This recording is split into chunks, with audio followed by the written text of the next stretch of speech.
Hey everyone, and welcome back to History Simplified. Today we're talking about that time when the most brutally overworked and underpaid workforce in the entire world decided to solve their workplace dispute by, well, burning the workplace to the ground, firing their bosses out of a cannon, metaphorically mostly, and starting their own country from the ashes. We are, of course, talking about the Haitian Revolution, or as we're calling it, the ultimate rage quit. Think of it as the world's most violent, complicated, and ultimately successful group project, where the original project managers were so unbelievably terrible that the interns had no choice but to stage a coup. We're going to be simplifying centuries of complex socio-economic, political, racial tension into a story about a few very petty empires and one very, very fed-up island. Is this a responsible way to teach history? Absolutely not. Will it be entertaining? You bet your silly hat it will be. And speaking of which, before the inevitable betrayal starts, if you enjoy this highly inaccurate but fun version of history, please hit that like and subscribe button. Seriously, it helps us buy more silly hats for the next video. Alright, grab some popcorn. Things are about to get unnecessarily complicated, so let's set the stage. It's the late 1700s and France is feeling pretty good about itself. It's got a king, a queen, a whole bunch of flamboyant nobles, and a national debt that would make a modern superpower blush. But it also has a secret weapon, a little ace up its sleeve. It's a colony in the Caribbean called Saint-Domingue, the western third of the island of Hispaniola. Now, calling Saint-Domingue a colony is like calling a supernova a firecracker. This place wasn't just a part of the French Empire. For all intents and purposes, it was the French economy. This island was the undisputed king of cash crops. The Pearl of the Antilles, they called it. It was the single most profitable, most valuable, most obscenely wealthy patch of land on planet Earth. Forget California gold, forget Texas oil. In the 18th century, the real bling was sugar and coffee, and Saint-Domingue was churning out more of it than anyone else. This one tiny colony produced 40% of all the sugar and 60% of all the coffee consumed in Europe. It generated more revenue than all 13 of Britain's North American colonies combined. It was, in modern terms, an economic unicorn, a startup that actually delivered on its insane promises, propping up the entire French stock market. France would look at its colonial portfolio, see Saint-Domingue, and just start giggling like a madman who'd won the lottery. The place was a money-printing machine that ran on sunshine, soil, and a truly staggering amount of human suffering. And that, my friends, is the giant, flaming, 10,000-pound asterisk on this whole Paradise Island fantasy. The entire system was built on the backs of 500,000 enslaved people, kidnapped from Africa and forced into one of the most brutal forms of chattel slavery ever devised by man. The life expectancy for an enslaved person arriving in Saint-Domingue to work the sugar plantations was, on average, less than 10 years. Let that sink in. The business model was literally work them to death and import more. The violence was constant, the conditions were subhuman, and the cruelty was the point. It was a system designed to grind people into sugar, coffee, and indigo until they broke, and then replace them like faulty machine parts. So you have this obscene amount of wealth being generated by an obscene amount of cruelty. It was a society built on top of a dormant volcano, and the colonists were tap dancing on the crater's edge, utterly convinced the lava was just there for decorative purposes. France, meanwhile, was too busy counting its money to notice the ground shaking. Personified dialogue. Britain, polishing a monocle, sipping tea. So France, old chap, things seem to be going rather well for you over there in the Caribbean. All that sugar must be awfully sweet. France, wearing a ridiculous powdered wig, stuffing his face with a croissant. Oui, mon ami, it is magnificent. My little Saint-Domingue is a jewel, an angel. She practically prints money for me. The profits, they are, how you say, incroyable. I am the envy of the world.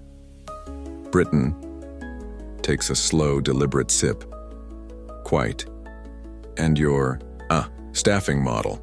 Terribly efficient, I hear. Though one does wonder about the long-term sustainability.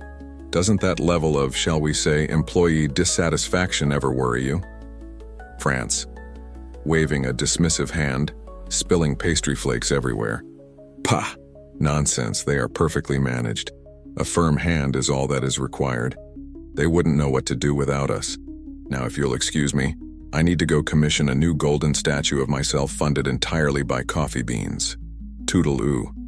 And that's the meta-commentary right there. The core, brain-breaking absurdity of it all. The French colonial elite looked at a system where 90% of the population was enslaved, subjected to unimaginable daily horrors, and held in place only by the constant threat of whips, brands, and execution. And their conclusion was, yep, this seems stable.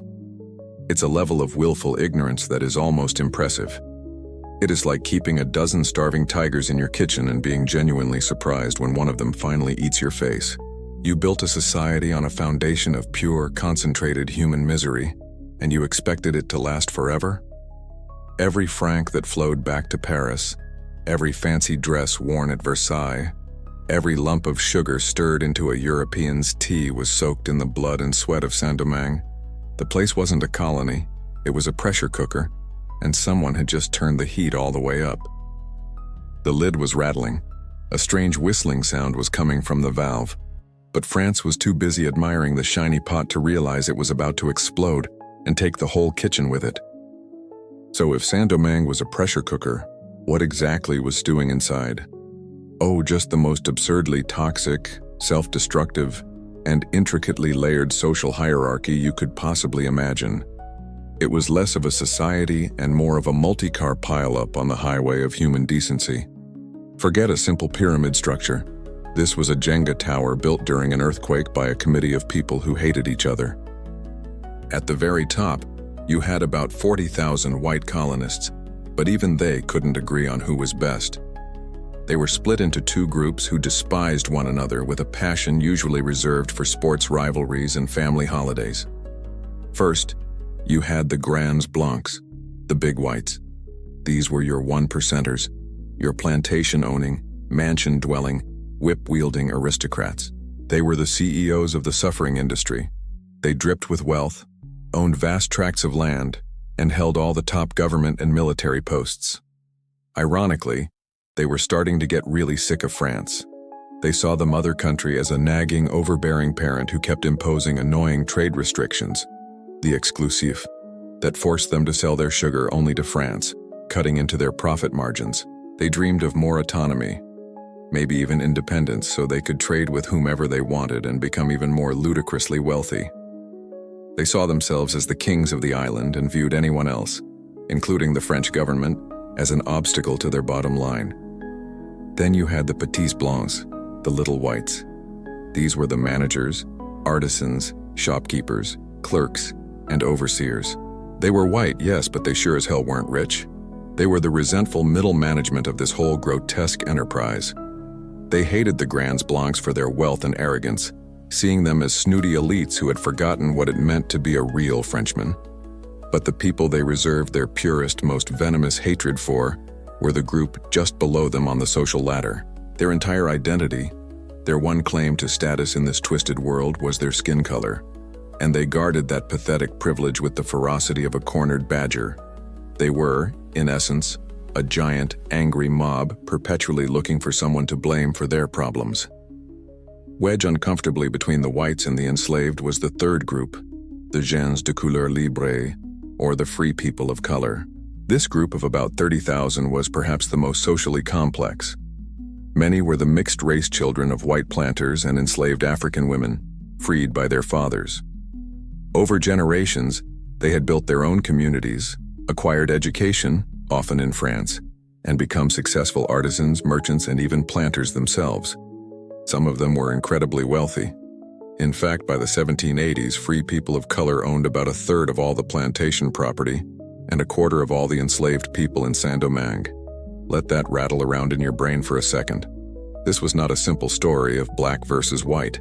The gens de couleur were often richer and more educated than the petits blancs, which, as you can imagine, went over about as well as a vegan at a barbecue.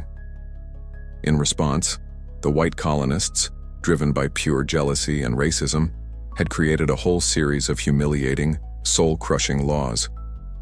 Free people of color couldn't hold public office, couldn't practice certain professions like law or medicine, couldn't sit with whites in church or theaters, and were even forbidden from wearing certain types of fine clothing. Their goal was simple. They wanted the rights they were entitled to as free, property-owning French subjects. They weren't fighting to end slavery. They were fighting to be recognized as equals to the whites. And then, at the bottom of this teetering tower of resentment, was the foundation holding the whole thing up: the nearly 500,000 enslaved people. They outnumbered the whites and free people of color by almost 10 to 1. They were the labor, the property, the engine, and the fuel of Saint-Domingue. And their goal was the simplest and most profound of all. They wanted to not be slaves anymore. It's a pretty reasonable life goal, all things considered. Grand Blanc, fanning himself on a veranda. Ugh, another decree from Paris. Taxing my indigo profits to pay for some pointless war in Europe.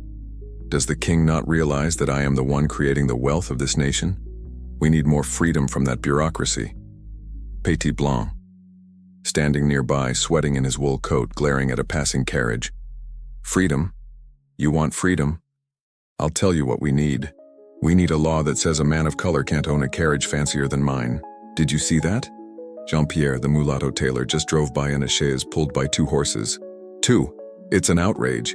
It undermines the natural order of things. Grand Blanc, without looking at him. Yes, deeply troubling. Now, if you'll excuse me, I need to complain to the governor about the price of imported French wine. It's simply criminal. Petit Blanc, muttering under his breath. One day we'll show them all. The aristocrats, the mulattoes. We'll show them who really runs this island. This is the beautiful, self-defeating insanity of Saint-Domingue. The colonists spent decades constructing this elaborate architecture of hate. They wrote laws about who could wear velvet, who had to step aside on the street, and how many generations of white ancestry it took to be considered pure.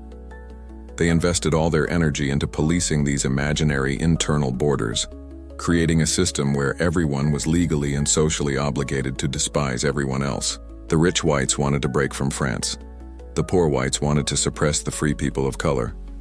The free people of color wanted to be equal to the rich whites.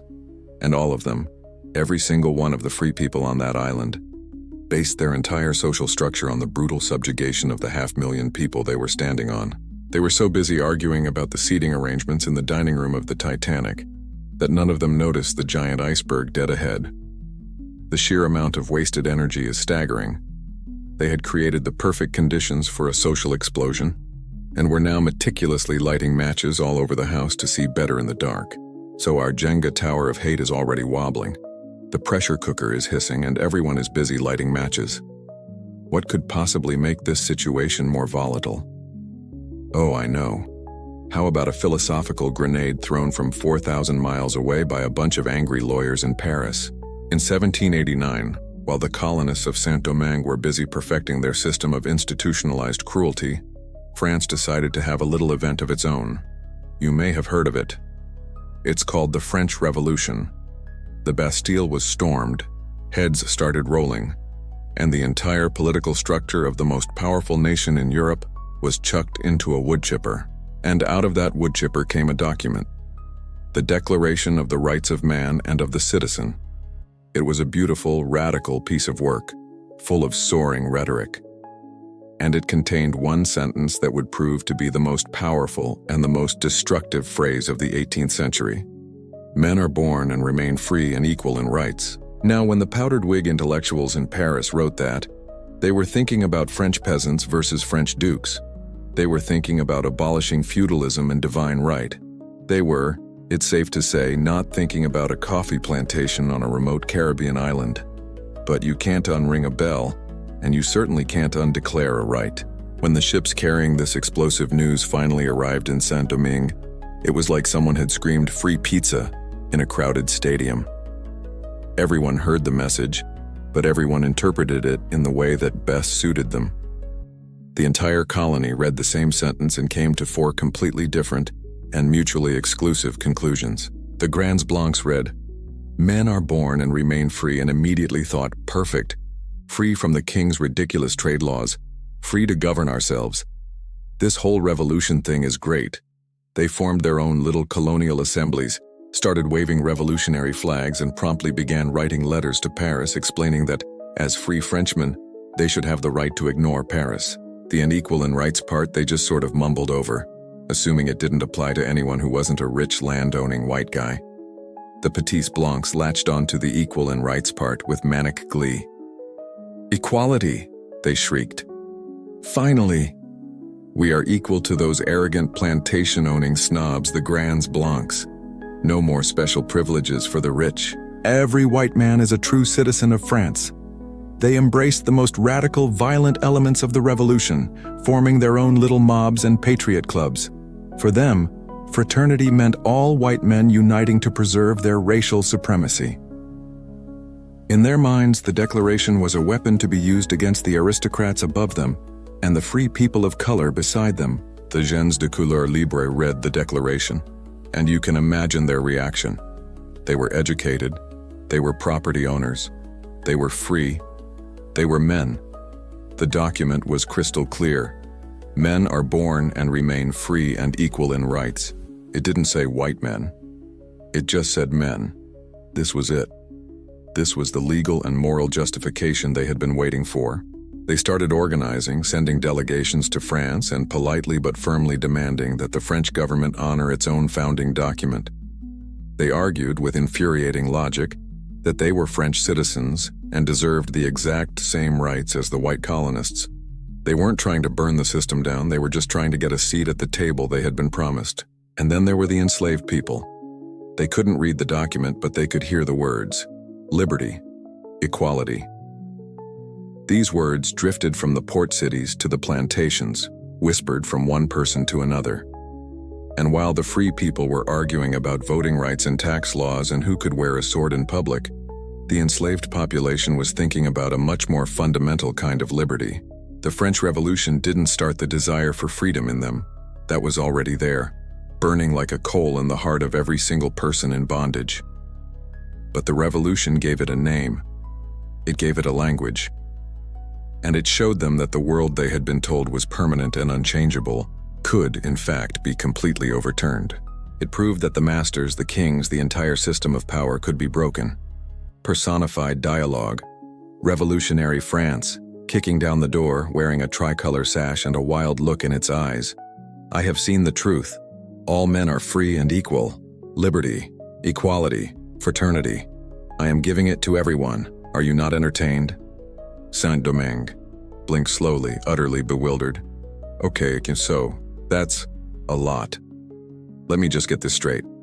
When you say men, do you mean the rich white men, the poor white men, or the rich non-white but still free men?" Revolutionary France throws a stack of pamphlets in the air. "All men." Saint-Domingue: Right, all men. But just for clarification, the 500,000 people who are currently classified as property, they're not included in the men category, are they?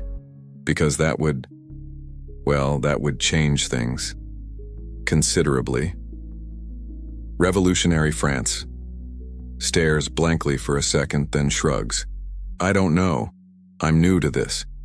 Just figure it out. Vive la France." Runs off to go fight Austria. And that's the beautiful, tragic irony. The French revolutionaries were so high on their own supply of idealistic rhetoric that they completely forgot to read the fine print of their own empire. They broadcast a message of universal human rights while simultaneously owning the most brutally efficient slave colony on the planet. They lit a beacon of liberty in Paris and seemed genuinely shocked when the people living in the darkest corners of their dominion saw the light and started marching toward it. They had no plan for the colonies, no idea how these new principles should be applied. They just threw the words out there and hoped for the best. And in Saint-Domingue, every single faction grabbed onto those words, sharpened them into a weapon, and prepared to stab everyone else in the back with them. The war of ideas was over. The war of sabers was about to begin. So, in the chaotic aftermath of this ideological bomb drop, who's the first to actually try and use the system to their advantage? Not the rich whites trying to secede, not the poor whites trying to start a race war, but the free people of color. They decided to take the French Revolution at its word. What a bunch of suckers. They approached the problem with a revolutionary concept of their own: logic. They figured that since the new French government was all about rights and reason, a well-reasoned logical argument would surely win the day. This was, in retrospect, adorable. Leading this charge was a group of wealthy, educated, and frankly very brave gens de couleur in Paris. The main man was Julien Raymond, a rich indigo planter from Saint-Domingue who had moved to France years earlier. He was the perfect lobbyist, articulate, well-dressed, and relentlessly logical.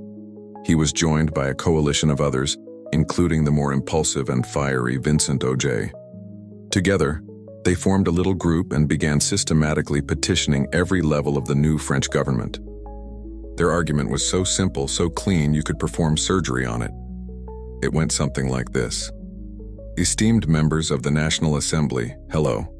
First off, congrats on the whole revolution thing. Very dramatic. Now, regarding your Declaration of the Rights of Man and of the Citizen, we've read it. Several times, it's a banger. It says all men are free and equal. We are men. We are free. We own property. We pay a frankly obscene amount of taxes that are funding your entire country. Therefore, according to your own rules, we should have the same rights as white citizens. Thank you for your time. You'd think this would be a slam dunk. They weren't asking for the abolition of slavery. They weren't demanding a government overthrow. They were just asking for the rights they were owed as citizens. But their flawless logic ran headfirst into the two great pillars of colonial policy: greed and racism. As soon as Raymond and his allies started making waves, the white planter lobby in Paris, a delightful group of supervillains known as the Club Massiac, completely lost their minds. They launched a massive propaganda campaign, screaming from the rooftops that if the gens de couleur were given rights, the sky would fall. They argued that the entire colonial system, the golden goose of Saint-Domingue, depended on a rigid racial hierarchy. If you grant equality to one non-white group, they shrieked, the slaves will get ideas. The whole island will descend into chaos. The sugar will stop flowing. Do you want your coffee without sugar? Do you? It was a masterclass in fear-mongering, and it was incredibly effective because it targeted France's biggest insecurity, its wallet. So now, the poor National Assembly is stuck between a rock and a hard place. On one side, you have the very principles their entire revolution is founded on.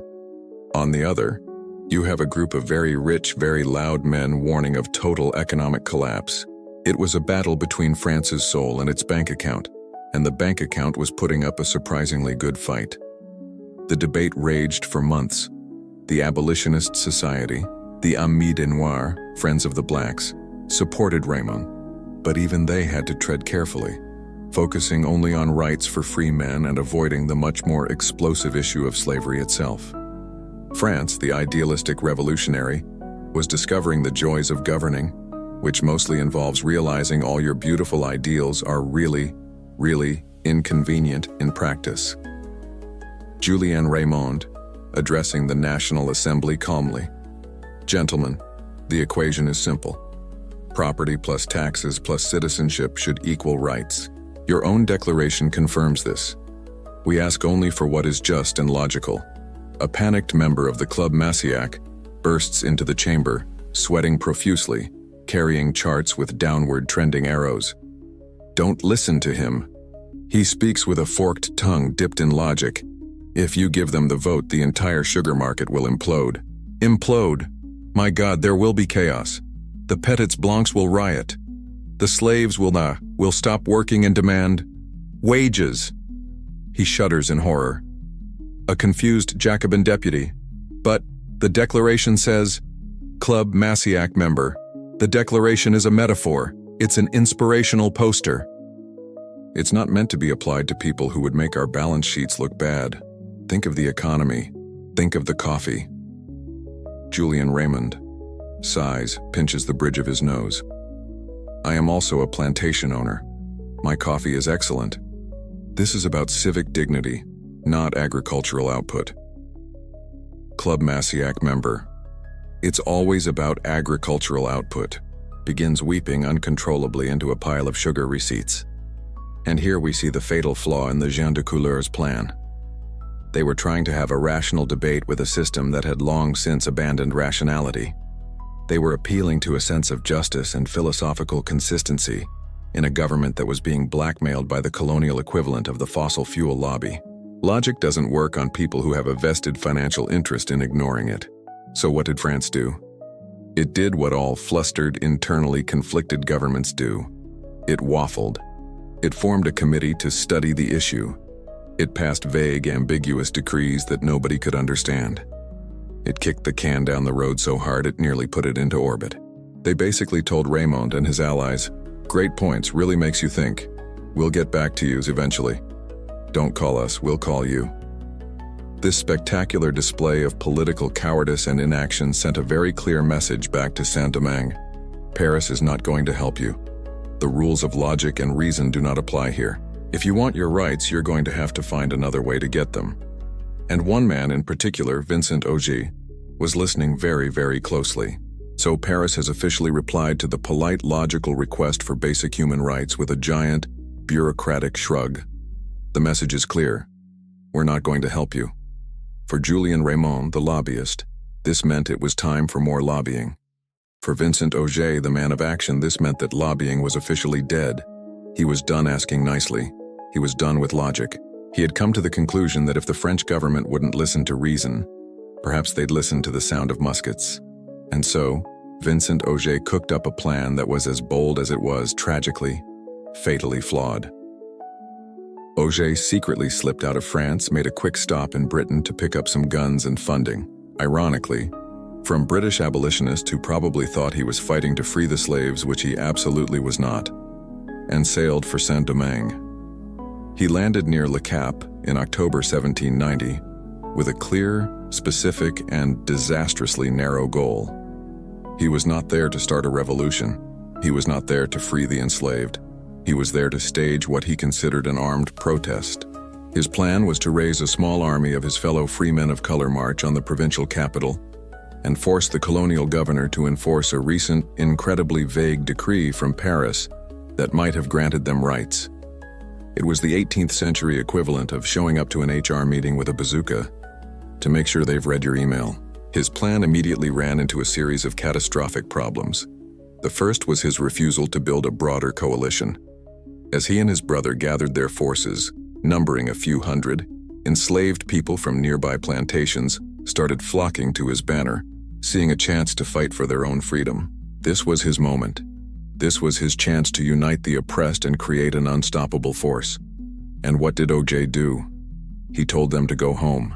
He literally sent them back to the plantations. In his mind, this was a private dispute between property-owning gentlemen. The enslaved were not part of his equation. He wanted equality with the whites, not to upend the whole system that made them rich. This decision sealed his fate. His small, isolated army was an easy target. The white colonists, who couldn't agree on the time of day, suddenly found something they could all unite on, crushing a non-white man who dared to take up arms. The Grands Blancs and the Petits Blancs put aside their petty squabbles, formed militias, and hunted Auger's forces down. After a few brief, unsuccessful skirmishes, Auger's rebellion was shattered.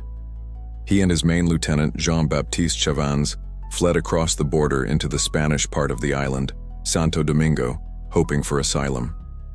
The Spanish governor took one look at these armed revolutionaries, thought about the stability of his own slave colony, and said, "Nope." He arrested them and extradited them right back to their worst enemies. The white colonial authorities in Le Cap decided that simply executing Auger wasn't enough. They needed to make a statement. They needed to send a message so brutal, so horrifying, that no person of color would ever dream of challenging their authority again. So in February 1791, Vincent Auger and Jean-Baptiste Chavannes were sentenced to be publicly tortured to death. They were broken on the wheel. It's a medieval punishment so grotesque it's hard to even describe. They were strapped to a large wagon wheel while the executioner, using a giant iron bar, systematically broke every major bone in their arms and legs. Then, they were left on display to die slowly over hours, in unimaginable agony. Personified dialogue, Vincent Auger, standing on a hill, looking determined. The time for words is over. We will make a firm, clear statement with our arms. A limited action to force the governor to acknowledge our rights as citizens. Saint-Domingue, sighs, smoke rising from its volcanic peaks. Kid, listen to me. There's no such thing as a limited action here. There's no such thing as a small fire. This isn't Paris. You don't do protest marches. You do wars of annihilation. That's the only setting we have. Okay, nonsense. This is a matter of principle between men of property. We will be disciplined. We will not involve the slaves. It will be a clean political statement. Saint-Domingue shakes its head sadly. You think you're lighting a candle to read a document? You have no idea that you're standing in a room soaked in gasoline. The moment you strike that match, the size of the fire is out of your hands. They aren't going to debate you, kid. They're going to make an example of you. The meta-commentary here is almost too painful to be sarcastic. The colonists thought the execution of Auger was a masterstroke. They thought this display of supreme, unmitigated cruelty would terrify the gens de couleur into submission forever. But they had made a classic villain's mistake. They confused fear with control. Instead of crushing the spirit of the free people of color, they galvanized it. Every person of color on that island, from the richest planter to the poorest artisan, saw Auger's broken body and realized the horrifying truth. It didn't matter how much property they owned, how much French culture they adopted, or how politely they asked. To the whites, they would never be equals. Their only choices were submission or annihilation. The brutal execution slammed the door on any hope of a peaceful resolution. The colonists thought they were stamping out a spark. Instead, they had just kicked over a lantern in a barn full of dry hay. The fire was coming, and it was going to be so much bigger than Vincent Auger ever imagined. So the white colonists have just put on a masterclass in brutality. They've tortured and executed the leader of the gens de couleur uprising, sending a clear message of "don't mess with us." You'd think their next move would be to form a unified front, to consolidate their power and ensure the stability of their brutal regime. You would think that, but you'd be wrong, because that would require a level of foresight and intelligence that was apparently in very short supply. Instead of uniting, the white colonists took one look at their temporary, horrifying alliance and immediately decided they hated each other again. With the threat of Auger removed, they went right back to their favorite pastime, trying to murder each other over politics. The temporary truce between the Grands Blancs and the Petits Blancs evaporated overnight. The fundamental disagreement was still there. Were they loyal French citizens, or were they the soon-to-be independent rulers of their own little slave kingdom? The Grands Blancs, the rich planters, doubled down on their quest for autonomy. They had their own little rogue government, the General Assembly of St. Mark, which was passing decrees like it was the new king of the world, openly defying the authority of the actual French governor. They were the patriots, you see. Patriots of a country that didn't exist yet, which they planned to build on a mountain of sugar and skulls. They saw the chaos in France as their golden ticket to break free from pesky things like taxes and trade laws. On the other side, you had the Petits Blancs, and here's where it gets truly hilarious. These poor, resentful whites who had embraced the most radical power to the people rhetoric of the French Revolution suddenly became the staunchest defenders of the French government's authority. They became loyalists. Why? Because they knew that if the rich planters successfully declared independence, they'd be completely screwed. Their only source of power, their only leverage against the planter aristocracy, was their status as French citizens. So you had the bizarre spectacle of the revolutionary mob waving the flag of the establishment, defending the governor they hated against the rich guys they hated even more. Their argument was essentially, "We are the real French revolutionaries, and to prove it, we will violently defend the old colonial power structure against those other white guys who are the wrong kind of revolutionary." It makes perfect sense if you don't think about it at all. This wasn't just a war of words, it turned into an actual shooting civil war in the streets of the major cities. Port-au-Prince, the administrative capital, became a war zone. The planter-controlled assembly raised its own troops. The French governor had his. The Petit Blanc mobs formed their own militias. It was a three-way, white-on-white cage match for control of the colony. In one famous incident, a Grand Blanc colonel named de Mauduit, who was loyal to the governor, was captured by his own troops who had sided with the Petits Blancs. The mob dragged him into the street, murdered him, and paraded his head on a pike, Jacobin style. The colonial elite was literally tearing itself to pieces. Personified dialogue. A Grand Blanc and a Petit Blanc are crouched behind separate barricades in Port-au-Prince, occasionally taking potshots at each other. Grand Blanc. You anarchic gutter snipe. You are destroying this colony with your mob rule. You have no respect for property or order. We are trying to build a stable, prosperous, and free Saint-Domingue. Petit Blanc fires his musket. We are the true patriots, you aristocratic traitor. You spit on the revolution. While we defend the honor of France, you plot to sell us out to the British for a better price on sugar. You are no Frenchman. Grand Blanc. I am more French in my little finger than you are in your whole grubby body. My family has served France for generations, and our service continues by ensuring this colony's wealth isn't squandered by Parisian bureaucrats. Petit Blanc. Your service is to your bank account. You'd sell your own mother for another plantation. We are fighting for liberté, égalité, fraternité for all. Looks around nervously. All white Frenchmen, Grand Blanc. You wouldn't know fraternity if it bit you on the nose. Now surrender, you loyalist dog. Petit Blanc. Never, you secessionist pig. And now for the meta commentary, which is basically just me pointing at the scene and laughing until I cry. While all this was going on, while the only people with power were busy having a slap fight over who got to be the boss of the island, they forgot one tiny, insignificant detail. They forgot about the 500,000 people who were harvesting their sugar, picking their coffee, and watching them murder each other in the streets. The entire enslaved population of Saint-Domingue was getting a front row seat to a masterclass in how to overthrow a government. Their masters were showing them, day after day, that power was not sacred, that authority could be challenged with violence, and that the ruling class was a disorganized, incompetent, and deeply divided rabble. They were so obsessed with their internal squabbles that they completely abandoned their posts as prison wardens. The guards were fighting each other in the main office, and all the cell doors were unlocked. And the prisoners were watching, and waiting, and planning. The whites were arguing about how to redecorate the house, completely oblivious to the fact that the foundations were being systematically removed by the people they had trapped in the basement. Back in Paris, the news from Saint-Domingue is starting to get seriously alarming. The reports are coming in, and they are not good. First, there was the whole brutally torturing a political opponent to death in the public square thing, which, even by the increasingly wild standards of the French Revolution, was considered a bit much. Then came the news that the white colonists, instead of enjoying their victory, were now engaged in a full-blown civil war with each other.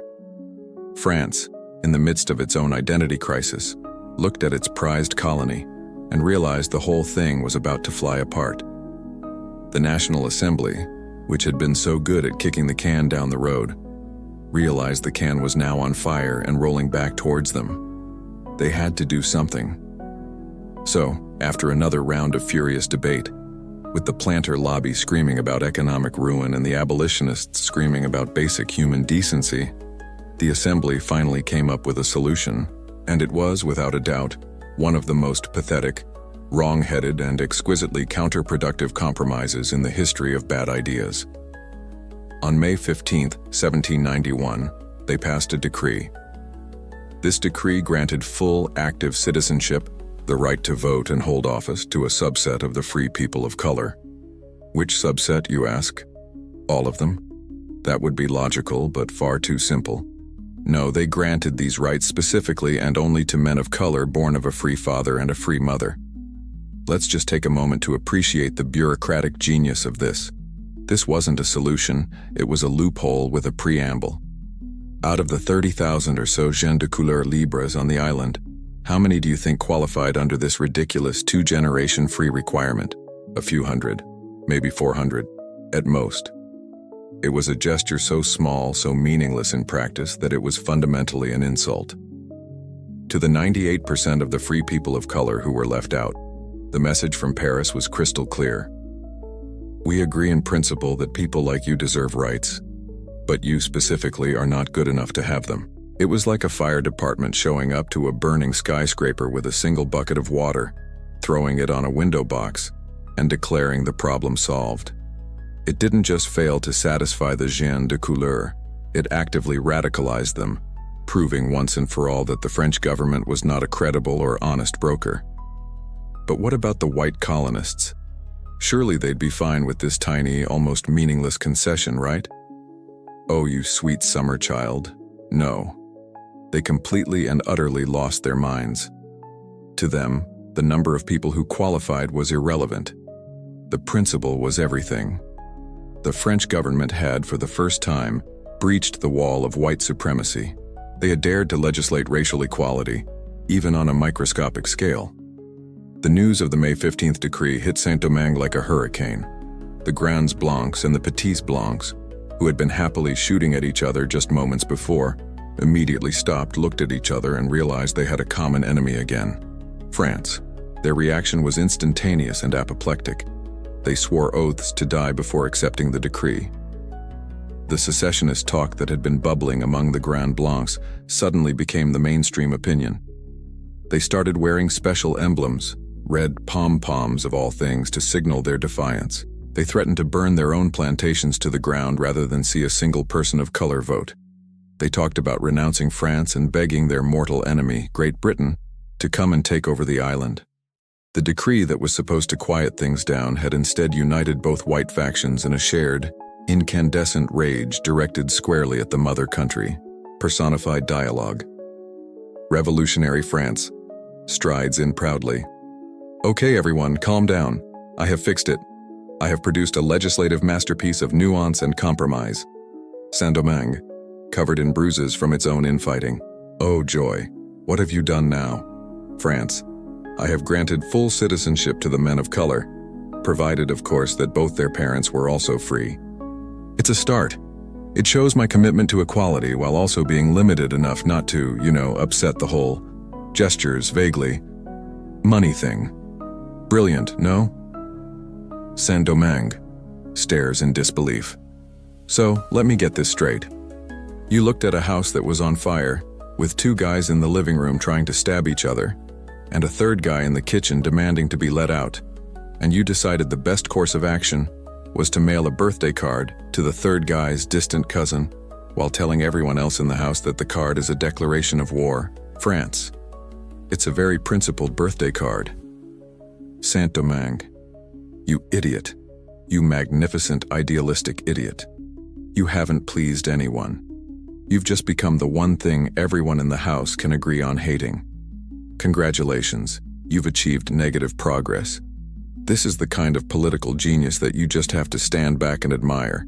With one single, elegantly stupid piece of legislation, the French National Assembly had managed to achieve the impossible. They infuriated the very people they were trying to appease, while simultaneously transforming their most loyal subjects into rebellious secessionists. They had poured fuel on two separate fires and then sent a strongly worded letter encouraging the flames to merge. The whole free society of Saint-Domingue was now a powder keg of racial animosity and political rebellion, completely consumed with the fight over this one, mostly symbolic law. And while every single one of them was looking up at the sky, screaming at that distant cloud called Paris, no one was looking at the ground beneath their feet, where the real earthquake was about to begin. So the entire free population of Saint-Domingue is now locked in a three-way death match of mutual hatred. The rich whites, the poor whites, and the free people of color are all consumed with fighting each other and screaming at the French government. They are so focused on their own drama, so convinced that their squabbles are the most important thing in the world, that they have completely forgotten where they are. They've forgotten about the 500,000 people who surround them, who cook their food, who serve their wine, who cut their cane, and who outnumber them 10 to 1, and while the masters were distracted, the enslaved were preparing for the main event. Throughout the summer of 1791, the atmosphere on the plantations of the Northern Plain, the epicenter of the colony's wealth, was electric with tension. Secret meetings were being held at night. Leaders were emerging. Plans were being made. The enslaved people who held positions of relative authority, the overseers, the coachmen, the skilled artisans known as the commandeurs, used their limited freedom of movement to act as messengers, weaving a web of communication between the plantations. They were taking the chaos of their masters and forging it into an opportunity, and they were uniting under a banner the French couldn't even comprehend. The banner of Vodou. Vodou was the cultural and spiritual heartbeat of the enslaved community. It was a syncretic religion, blending the beliefs and traditions of the dozens of different African peoples who had been stolen and thrown together in the Caribbean, often with a thin veneer of Catholicism to hide it from the masters. To the French, it was just superstitious mumbo-jumbo. They had no idea that it was also a secret society, a shared language, and a powerful revolutionary network, all hiding in plain sight. And on the night of August 14th, 1791, that network was activated. In a secluded forest known as Bois Caïman, or Alligator Woods, as a massive tropical storm raged overhead, the revolution was given its soul. Delegates from the key plantations of the northern plain slipped away and gathered for a secret Vodou ceremony. It was led by a charismatic Hungan, or priest, named Duddy Boukman, and a Mambo, or priestess, named Cécile Fatiman. This was not just a prayer meeting. This was a war council, and it was a binding, spiritual pact. Under the crashing thunder and flashing lightning, a black pig was sacrificed, a powerful symbol in Vodou. The attendees came forward one by one and swore an oath, sealing their vow for vengeance and freedom in the animal's blood. Then, Duddy Boukman, illuminated by the storm, delivered a sermon that would become the opening declaration of the Haitian Revolution. He didn't speak in the language of French political philosophy. He spoke in the language of divine retribution. He roared, "The God of the white man inspires him with crime, but our God calls upon us to do good works. Our God, who is good to us, orders us to revenge our wrongs. He will direct our arms and aid us. Throw away the symbol of the God of the whites, who has so often caused us to weep, and listen to the voice of liberty, which speaks in the hearts of us all." This was it. The debate was over. The time for waiting, for hoping that the whites would sort out their mess or that some piece of paper from Paris would save them, was finished. The decision was made. They would not ask for freedom. They would take it, and they would burn the world of their masters to the ground to get it. A date was set. On August 22nd, the plantations of the northern plain would rise up as one. Personified dialogue, internal monologue. An enslaved woman, an attendee at Bois Caïman, speaks in her mind to the spirit of liberty as she takes the oath. Woman, thinking. They speak your name in their great houses, liberty. They write it on their papers. They say it gives them the right to pay less for their wine. They say it gives them the right to wear a fancy hat. They use your name as an excuse to whip each other in the street. They do not know you. Tonight we speak your name. For us, you are not a tax code or a political party. You are the fire in this storm. You are the blood in this oath. You are the memory of our mothers who were free. You are the hope for our children who will be. They think we are their tools, their property. Tonight, we become your soldiers, and we will show them what your name truly means. And here is the most profound meta-commentary of this whole story.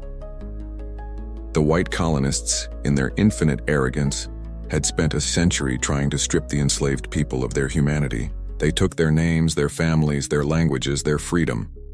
But they could not take their gods. And they were so blinded by their own sense of racial and cultural superiority that they never once considered that the primitive superstitions they occasionally witnessed might be the single most powerful unifying force on the island. They were looking for the revolution in colonial assemblies, in pamphlets, in the decrees from Paris. They never thought to look for it in the drums and chants they heard drifting from the slave quarters at night. They were playing checkers, moving their little pieces of legislation and mob violence around the board. The enslaved were playing chess on a spiritual dimension the colonists didn't even know existed, and they had just put the king in check. Checkmate was only a week away. For 1 week after the ceremony at Bois Caïman, an eerie quiet settled over the northern plain. The storm had passed. The masters screamed at each other about politics, the overseers cracked their whips, and the enslaved cut the cane, all under the same hot, unforgiving sun. To the white colonists, it was just another week in paradise. They were so wrapped up in their own dramas that they failed to notice the silence in the slave quarters was not one of submission, but of anticipation. They mistook the calm for peace. It was, in fact, the deep, quiet breath before the hurricane makes landfall. Then came the night of August 22, 1791. The wait was over. The signal was given, and all at once the richest, most profitable piece of real estate on the planet erupted into a volcano of revolutionary violence. This was not a riot. It was not a protest. It was a synchronized, coordinated, military-grade insurrection. On plantation after plantation across the entire sweep of the northern plain, the enslaved rose up. The people who had been treated as farm equipment suddenly became an avenging army. Their weapons were the very tools of their oppression. The long, heavy machetes used to harvest sugarcane became terrifyingly effective sabers. The torches used to burn the cane fields before harvest were used to burn the masters, whirled to the ground. The revolt spread with the speed and fury of a wildfire. Groups of rebels would descend on one plantation, kill the owners, free the enslaved, and arm them. The force would then swell in size and move to the next plantation, and the next, and the next. The rolling wave of rebellion grew exponentially, absorbing the enslaved population of the North into its ranks. The primary target was not just the people who had enslaved them, it was the entire system. It was a war on the concept of the plantation itself. They burned the vast green oceans of sugarcane. They smashed the grinding machinery of the sugar mills. They set torch to the opulent great houses, the symbols of their masters' wealth and their own suffering. This was scorched earth liberation. They weren't just running away from slavery, they were determined to destroy it so completely that it could never be rebuilt. Within the first few days, the night sky over the northern plain glowed a permanent, terrifying red visible for miles, a beacon of destruction and freedom. The air, which usually smelled of molasses and tropical flowers, was now thick with smoke and the metallic tang of blood. The scale of it was staggering, almost impossible to comprehend.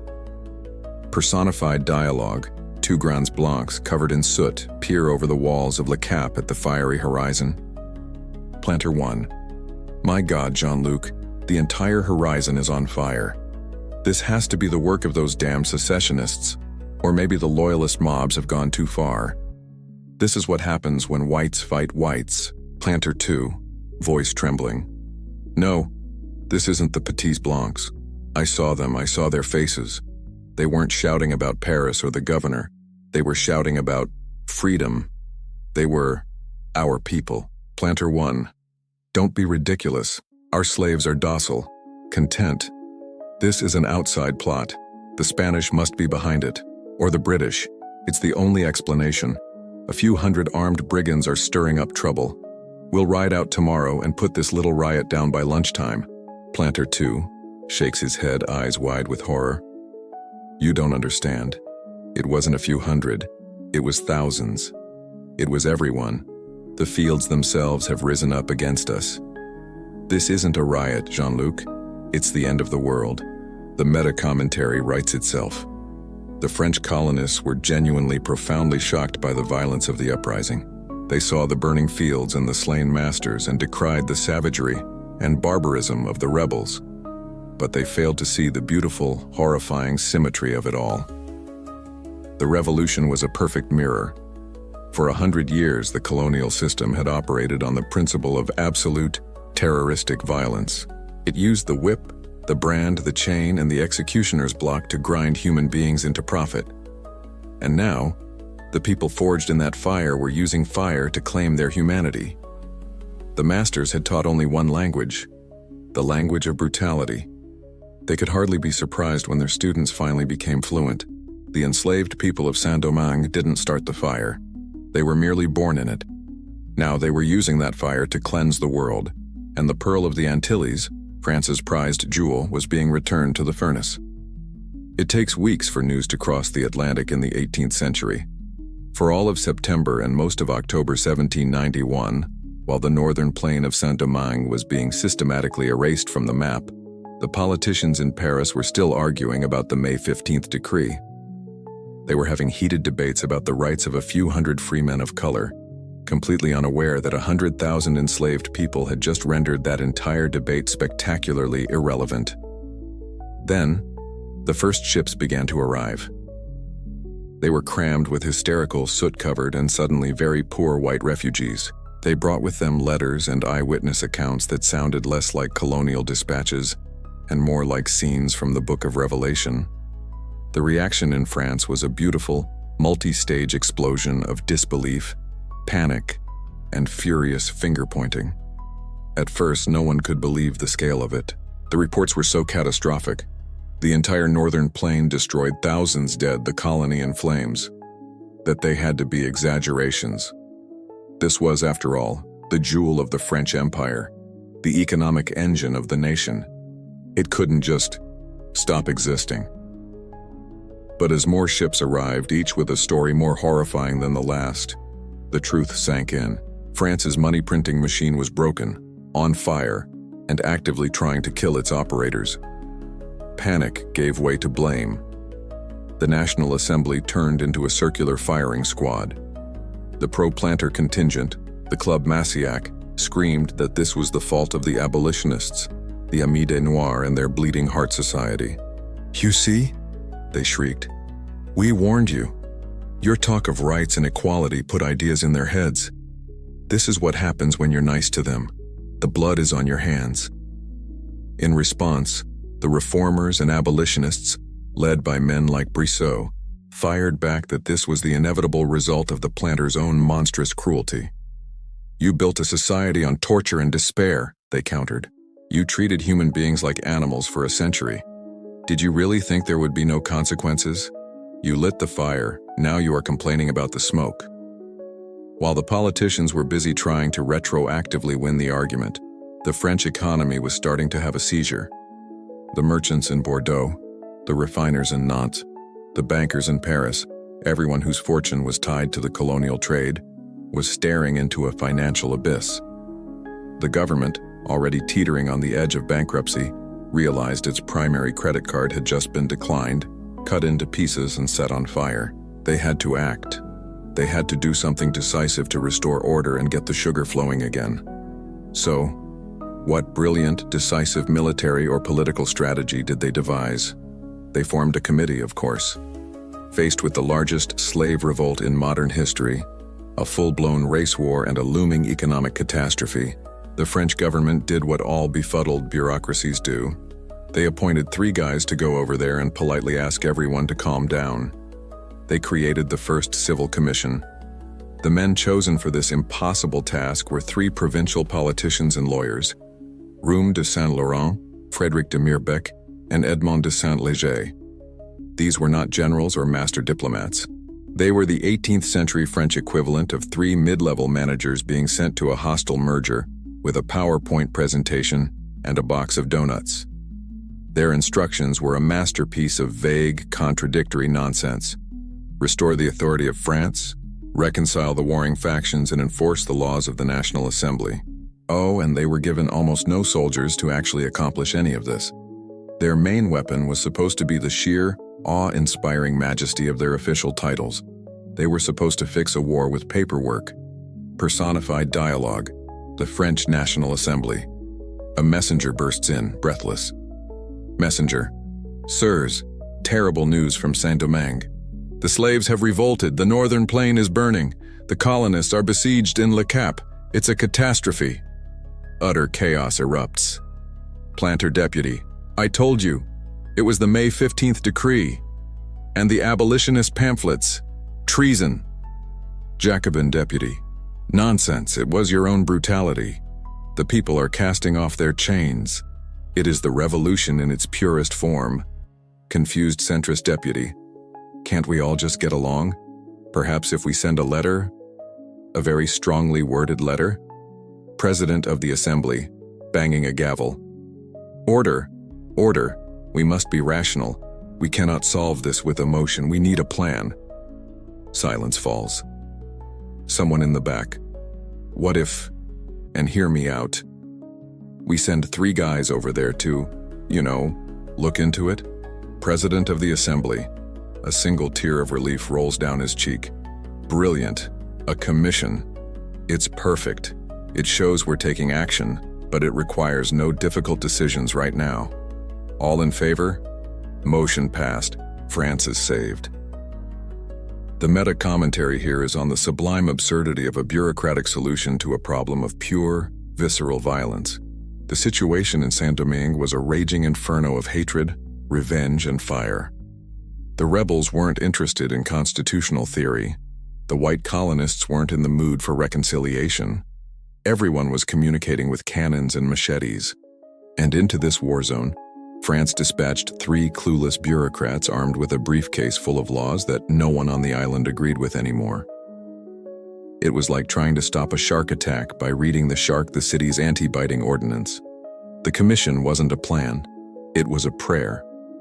It was the desperate act of a government that had no idea what was happening, no idea what to do, and a deep abiding faith that a sufficiently official-looking piece of paper could solve any problem up to and including a revolution. The commissioners were sailing into the heart of the storm and they had forgotten to bring a boat. So while France is busy commissioning a strongly worded letter to solve its revolution problem, the revolution itself is evolving. The initial, chaotic explosion of fire and rage that had consumed the northern plain is beginning to cool and coalesce into something far more dangerous. An army. An uprising of thousands is just a mob. An army of thousands needs generals. And out of the smoke and chaos, the first leaders of the Black Jacobins began to emerge, each with their own distinct and deeply weird style of command. The top dog, the self-proclaimed commander-in-chief of this new rebel force, was a man named Jean-François Papillon. Jean-François was flamboyant. He had decided that the best way to fight the European colonial system was to copy its most ridiculous affectations. He styled himself as a grand European general, decked out in captured French uniforms with absurdly large epaulets. He created a whole royal court in his military camp, handing out titles like Duke of the Lemonade Plains and Marquis of the Burnt Cane Fields.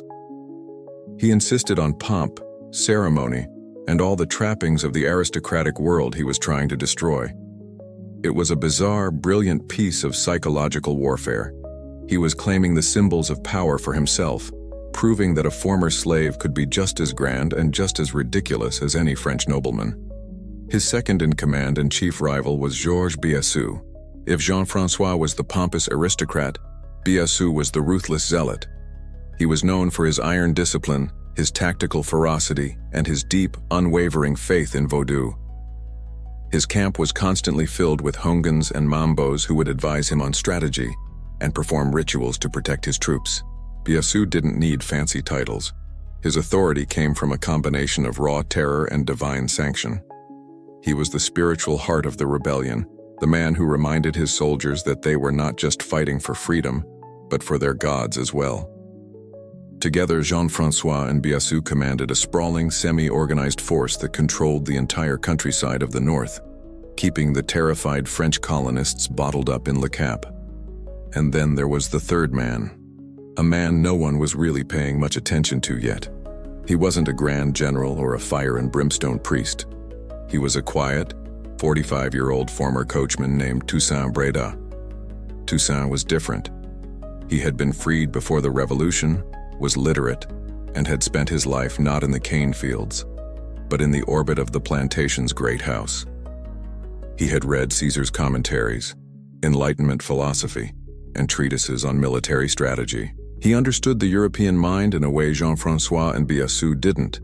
When the revolt broke out, he didn't immediately rush to join the fighting. Instead, he calmly ensured his former master's family got safely off the island, a complex act of loyalty or pragmatism that still baffles historians. Only then did he ride into the rebel camps. He didn't seek a command. He started small, making himself useful. He had a deep knowledge of herbal medicine, so he became a doctor for Biassou's army, treating the wounded. He was organized and intelligent, so he helped with logistics and strategy. He was the quiet, thoughtful man in the corner of the war council, listening, learning, and analyzing the strengths and weaknesses of the other leaders. While Jean-François was designing new flags and Biassou was consulting the spirits, Toussaint was drilling a small contingent of men into a disciplined fighting force and building a network of spies. He was playing the long game, personified dialogue. In a rebel camp, Jean-François is admiring himself in a captured mirror. Jean-François, Biassou, come quickly. I have decided upon our new military ranks. I shall be Grand Admiral of the Torched Coasts, and you shall be my Generalissimo of the Interior. It has a certain ring to it, don't you think? Biassou, sharpening a machete. I don't care if you call me the Duke of Dung Piles, so long as my men have enough powder for their muskets and the blessings of the spirits before we attack tomorrow. The priests say the omens are good for a raid on the eastern watchtower. Jean-Francois. Protocol, my dear Generalissimo, protocol is the backbone of an army. We must show the whites that we are not a mere mob, but a civilized force. Biassou. We will show them we are a force when we send them running into the sea. Your protocol won't stop a cannonball. In the background, Toussaint is quietly inspecting a handful of rifles, showing a few soldiers how to properly clean them. He overhears the argument, and a small, almost imperceptible smile plays on his lips before he goes back to work. The meta-commentary here is about the incredible, organic process of nation-building happening in the middle of a war. The colonists, in their racist caricatures, saw the enslaved as a mindless, savage horde, incapable of anything but destruction. But in these rebel camps, a government was forming. A military structure was being built. Competing political and spiritual ideologies were clashing. The rebels were not just tearing down the old world. They were actively experimenting with how to build a new one. They were learning how to be free, how to be soldiers, and how to be citizens all at the same time. And among them, almost unnoticed, was a man who would eventually synthesize all these chaotic elements: the European military style of Jean-Francois, the spiritual power of Biassou, and his own strategic genius, into a force that would change the world. The generals had taken the field, but the master was still watching from the sidelines. So, the rebels now have an army, a command structure, and control of the entire northern countryside. They have the will, the manpower, and the burning desire for vengeance. What they don't have is a reliable supply of the fun stuff: guns, cannons, ammunition. An army fighting with farming tools can cause a lot of damage, but to win a real war against a European power, you need actual weapons of war. And who do you turn to when you want to cause trouble for your annoying, rich, and currently very distracted neighbor? You turn to their other neighbor, the one who has hated them for 300 years. It was time for Spain to enter the chat. The island of Hispaniola was split in two. The western third was the ridiculously wealthy French Saint-Domingue. The eastern two-thirds was the much poorer, less populated, and generally sleepier Spanish colony of Santo Domingo. For decades, Spain had been forced to watch from its dusty colonial backwater as France turned its side of the island into the economic envy of the world. The Spanish were dripping with jealousy. So when the French house party suddenly turned into a massive, flaming riot, Spain didn't call the fire department. It showed up with a truckload of fireworks and a crate of gasoline, whistling innocently. The Spanish governor of Santo Domingo saw the slave revolt not as a humanitarian crisis, but as a geopolitical opportunity delivered by God. This was his chance to mess with France, bleed its resources, and maybe, if he got really lucky, take back the whole island for the Spanish crown. So the Spanish authorities reached out across the porous mountainous border to the rebel leaders, Jean-Francois and Biassou, and they made them an offer that was too good to refuse. The deal was simple. You and your armies declare your loyalty to our glorious king, Carlos IV of Spain. In return, we will give you everything you need. We'll give you modern muskets, pistols, cannons, gunpowder, food, money, and official recognition. You won't be a slave mob anymore. You will be official auxiliary troops of the Spanish Royal Army. And of course, they whispered the magic word: freedom. Fight for our king, they promised, and you will be free. This was, it should be noted, a lie so cynical it could bend light. Spain was a massive slave-holding empire itself, and had absolutely no intention of promoting universal abolition. But for the rebels, it was the perfect deal at the perfect time. From a practical standpoint, it was a no-brainer. They desperately needed the guns. From a psychological standpoint, it was a masterstroke. Suddenly, Jean-Francois and Biassou weren't just rebel chiefs. They were generals, holding commissions from a European king. They immediately embraced the role, declaring themselves royalists fighting for God and king against the atheistic, king-killing French revolutionaries who ran Saint-Domingue. It was a perfect ideological marriage of convenience. The rebels got the weapons and legitimacy they needed, and Spain got a highly motivated 100,000-strong proxy army to wage war on France for pennies on the dollar. The rebellion had just been professionalized and internationalized.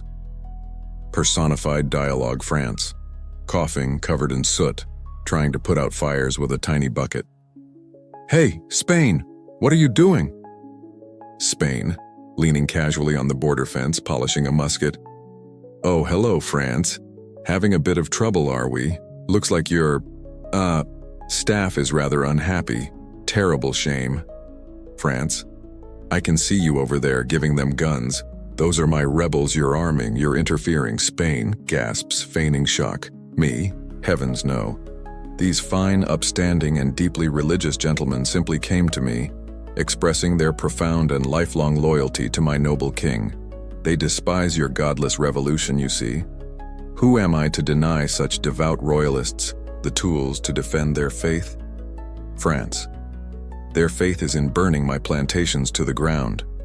You're just trying to steal my colony." Spain smiles slyly. "I am merely supporting a legitimate political faction in a regrettable internal dispute.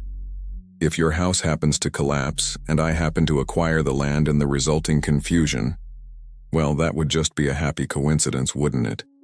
Now, if you'll excuse me, General Biassou is running low on cannonballs."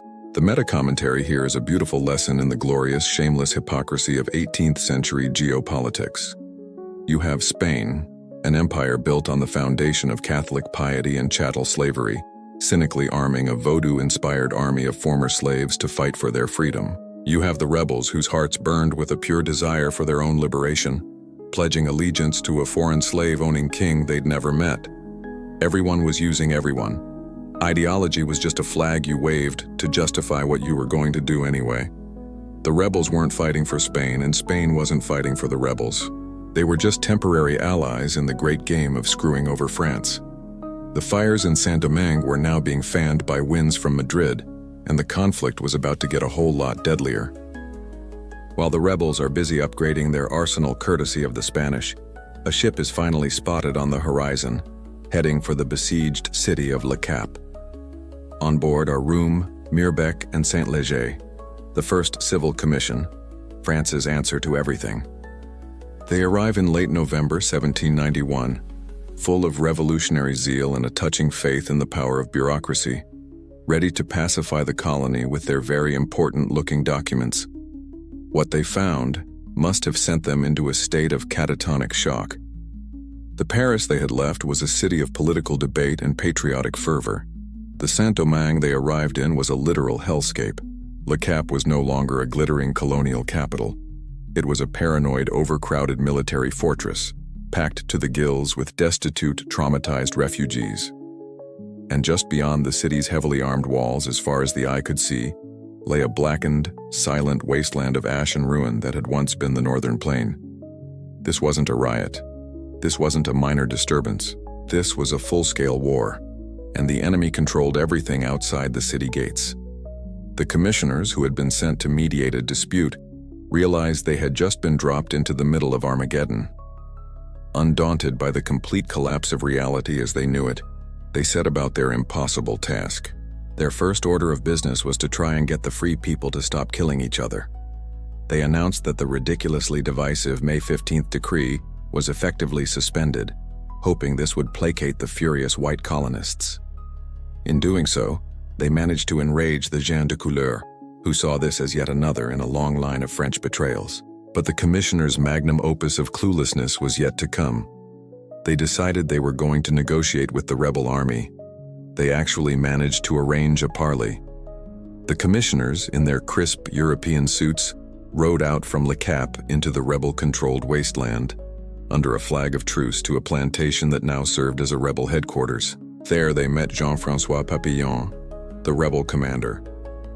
The scene must have been surreal. The three French lawyers, representing the pinnacle of European revolutionary thought, came face to face with the former slave who had styled himself a king, surrounded by his army of machete-wielding soldiers. And the commissioners, with a straight face, made their offer. They offered the rebels a general amnesty. a full pardon for all the burning and killing. All they had to do in return was lay down their weapons and go back to being slaves on the plantations. Let me repeat that, just so the sheer breathtaking stupidity of it can sink in. Their peace plan was, okay, you've had your fun with the whole freedom and rebellion thing, but it's time to put your chains back on and get back to work. They genuinely thought that the people who had risked unimaginable torture and death, who had destroyed the entire economic engine of the colony to break their bonds, would be tempted by the offer of, "We promise not to punish you for it." Personified dialogue. Commissioner Murbeck, speaking with the earnestness of a kindergarten teacher. Listen to me. I represent the French nation, the revolution. We are offering you a chance to end this bloodshed, a full pardon, no reprisals. All you must do is return to your duties. The rebellion, a composite voice echoing from thousands of throats smelling of smoke and iron. Our duties? You mean our chains? You mean the fields where our lives were measured in harvests? We have already returned. We have returned with fire to claim the land that we watered with our blood. Murbeck, but this is chaos. This is not freedom. It is anarchy. We can work towards gradual reforms, better conditions. France is a mother to all her children. The rebellion. France was never our mother. She was our slaver. And we are not her children. We are the ghosts of the millions you worked to death. You offer a pardon? It is you who should be begging for a pardon from us, but we are not in the business of pardons. We are in the business of endings. Now get off our land. The meta-commentary is about the total, unbridgeable chasm of understanding between the two sides. The French commissioners were operating from a worldview in which slavery was the natural state of things, and the enslaved were, at best, wayward children who had thrown a destructive tantrum. The idea that these children were now adults who had not only rejected their authority, but were demanding to be treated as sovereign equals, was a concept their minds were simply not equipped to handle.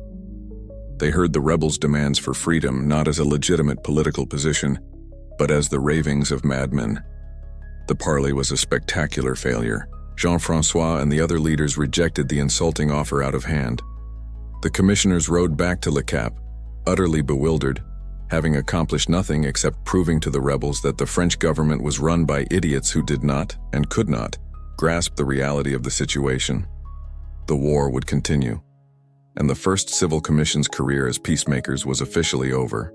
The French Civil Commission has just face-planted so hard they've left an impression of their own arrogance in the dirt. Their brilliant plan of go back to being slaves, please, has been, shockingly, rejected. At this point, the rebel leaders, particularly the ever-dramatic Jean-François, decide to show the French how real diplomacy is done. They've proven their military power by conquering the North. Now they're going to prove their political savvy. In a move that nobody saw coming, the rebels send a message back to the beleaguered colonists and commissioners in Le Cap.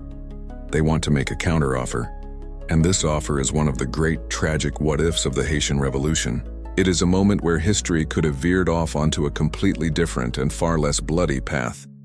Because the terms the rebels proposed were not the fiery, apocalyptic demands you'd expect from an army that had just burned a country to the ground. They were, in fact, so shockingly reasonable that it's hard to read them today without screaming at the past. Here was their deal. First, they asked for the freedom of a small select group of the rebellion's leaders.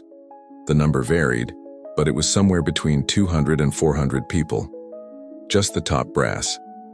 Second, for the other 100,000 or so rebels, they did not ask for freedom. They asked for reforms to the system of slavery. They wanted the use of the whip to be abolished, an extra day off per week for the enslaved to tend their own gardens, and generally better living conditions. And in exchange for this, freedom for a few hundred leaders, and an end to the most brutal practices of slavery. The generals would order their entire army to lay down their arms and go back to work on the plantations. Let's just pause to absorb the magnitude of this. The leaders of the most successful slave revolt in history were offering to voluntarily end their revolution, restore the plantation economy, and send their victorious soldiers back into bondage in exchange for what amounted to minor labor reforms and freedom for themselves. Why? Historians still debate it. Perhaps the leaders, like Jean-François, were conservatives at heart who never wanted to destroy the plantation system, just their place within it. Perhaps it was a pragmatic recognition that their massive army couldn't be sustained forever. Or perhaps it was a brilliant cynical trap laid by the quiet man in the background, Toussaint Breda, who made an offer so reasonable he knew his enemies would be too arrogant to accept it, thus proving to all his followers that total war was the only way. Whatever the reason, the offer was on the table. It was a golden bridge, a miraculous escape hatch for the white colonists. They were being given a chance to save their colony, their fortunes, and their lives. All they had to do was grant freedom to a few hundred men they were probably going to have to kill anyway, and agree to stop whipping the rest. So, what did the planters and the French commissioners do when presented with this unbelievable off-ramp from total disaster? They laughed. They didn't just reject the offer. They treated it with utter contempt and ridicule. The very idea of negotiating with their property was an insult to their dignity. The thought of granting concessions, any concessions at all, was a sign of weakness they could not abide. To them, these were not political opponents. They were malfunctioning farm equipment. You don't negotiate with a broken plow. You melt it down and forge it anew. Their response was absolute and unequivocal. Unconditional surrender was the only term they would accept.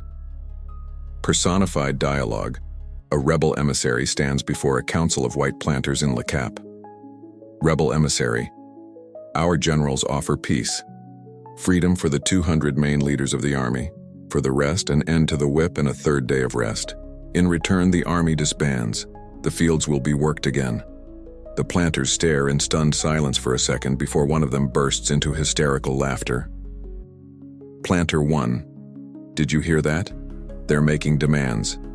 My coachman, who I personally taught how to hold a rein, is now demanding policy reform. It's the most absurd thing I've ever heard. Planter 2. The impertinence. We should have this man flogged just for delivering the message. We do not negotiate with slaves, we command them. Rebel emissary. These are the terms. It is a chance to end the war. Planter 1 stands up, his face purple with rage. The war will end when every last one of you is either dead or back in chains.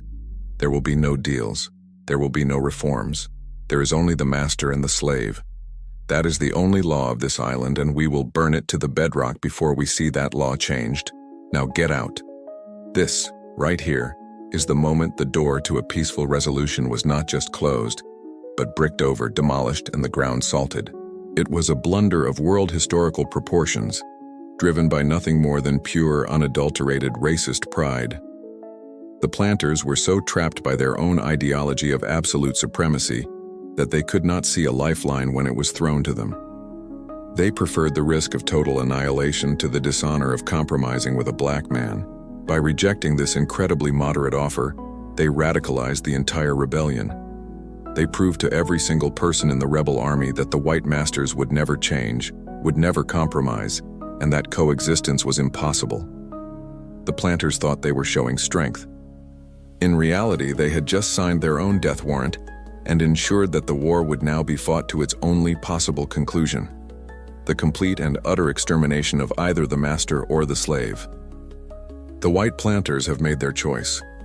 Faced with an off-ramp from Armageddon, they decided to floor the accelerator and drive straight into the abyss, cackling about principles. Their arrogant refusal to even consider the rebels' peace offer was the last spark the colony needed to become a full-blown inferno. Up until this point, the massive slave revolt, as terrifying as it was, had been largely contained to the northern plain. The West and South provinces, while simmering with their own unique blends of hatred and resentment, had remained relatively quiet. That was about to change. The news from the north acted as both an inspiration and a catalyst. For the enslaved people in the rest of the colony, the Northern Revolt was a proof of concept. It demonstrated that the masters were not invincible, that the system could be broken, and that freedom could be seized with a torch and a machete. For the free people of color, the planters' rejection of a negotiated peace was the final, brutal confirmation that the whites would never, ever share power. If they wouldn't even negotiate with a victorious army of 100,000, what chance did anyone else have? The time for talking was officially over for everyone. The West Province, home to the capital of Port-au-Prince, was the first to explode. Here, the large and well-organized community of gens de couleur libres had been watching the chaos unfold. Furious at the execution of Augué and the constant betrayals by the French government, they decided to take matters into their own hands. They raised armies, and learning from Augué's fatal mistake, they did not turn away the enslaved who flocked to their banners. They armed them. They formed a powerful, multiracial alliance of convenience, uniting under the shared goal of crushing the power of the white colonists. The plains around Port-au-Prince erupted in violence as plantations were burned and the rebel forces laid siege to the capital. The city itself, controlled by the radical and violently racist Petits Blancs, became a cauldron of street fighting, lynchings, and political chaos. Meanwhile, in the more isolated and independent South Province, the exact same thing was happening. The wealthy southern gens de couleur also raised their own armies and declared war on the local whites. They were joined by long-established communities of Maroons, escaped slaves who had lived freely in the mountains for generations, who now saw their chance to descend and strike a blow against the plantation system they had fled. The South became its own separate, vicious war zone, a tangled mess of shifting alliances and brutal skirmishes. By the start of 1792, the situation was no longer a single rebellion. It was a complete and total systemic collapse. The entire colony of Saint-Domingue had gone viral with revolution. Imagine a map of the island. In the north, you have a massive Spanish-supplied slave army, led by Jean-François and Biassou, methodically consolidating their power. In the west, you have a three-way civil war between the white loyalists in Port-au-Prince, the armies of the gens de couleur, and the new slave rebellions they've armed. In the south, you have another three-way war between whites, free people of color, and Maroons. There was no front line. There was no central authority. The French governor was essentially the mayor of Port-au-Prince, and a not very effective one at that. The Pearl of the Antilles had shattered into a dozen warring pieces. Personified dialogue, a frantic three-way call between the personified West Province, South Province, and their boss, France. West Province. Hello? Paris? Port-au-Prince is on fire. The gens de couleur have allied with the slaves and they're burning the Arcahé plains. The Petits Blancs are trying to lynch the governor. Send help. South Province, shouting over him. Forget Port-au-Prince. The entire South is a war zone. The mulattoes in Les Cayes have declared their own republic and the Maroons just raided 3 of my best coffee plantations. I need troops. West Province, I need them more. My capital is about to fall. Your first commission was useless. They just made everyone angrier. South Province, at least you got a commission. They haven't even sent me a strongly worded letter. Do you have any idea how bad things have to be for me to want one of your commissions? France, on the other end of the line, sounding exhausted and distracted. Oui, very troubling. Look, I'm a bit busy with Austria and Prussia at the moment. Can I call you back? Try not to lose the whole colony before lunch, d'accord? Click. The meta-commentary here is on the beautiful cascading failure of a system built on hate. The colonial structure of Saint-Domingue wasn't defeated by one single enemy. It simply disintegrated under the pressure of its own, carefully cultivated animosities. For 100 years, the French had enforced a system where the whites oppressed the free people of color, and both of them oppressed the enslaved. They thought these divisions would keep them safe, a classic divide and conquer strategy, but they had miscalculated. They had filled the pressure cooker with so many volatile, explosive ingredients that when it finally blew, it blew in every direction at once. It wasn't one rebellion against the system. It was every part of the system turning on every other part. The entire social and political structure of the world's richest colony had collapsed under the weight of its own spectacular cruelty. Back in Paris, the news of the complete and utter disintegration of their most valuable colony is finally sinking in. The first civil commission was a joke. The white colonists are in open rebellion against the mother country. The free people of color are waging their own successful wars, and the enslaved armies of the North are getting professional-grade weapons from the Spanish. The situation has gone from catastrophic to something approaching cosmic horror on the imperial balance sheets. France, now under the control of a more radical government, realizes that sending 3 guys with a briefcase was perhaps not the correct response to a country-sized wildfire. It was time to stop negotiating. It was time to send a boss. In the spring of 1792, the French Legislative Assembly made a decision that sent a shockwave across the Atlantic. They passed the Law of April 4th. This law was simple, direct, and revolutionary. It granted full, unequivocal citizenship and political rights to all free people, regardless of skin color. It was a total victory for the gens de couleur libres and a massive middle finger to the racist white colonists. There were no more loopholes, no more if your parents were also free nonsense. It was the law of the land. And to enforce this law, they dispatched a second civil commission, and this one came with teeth. Big, sharp, pointy teeth.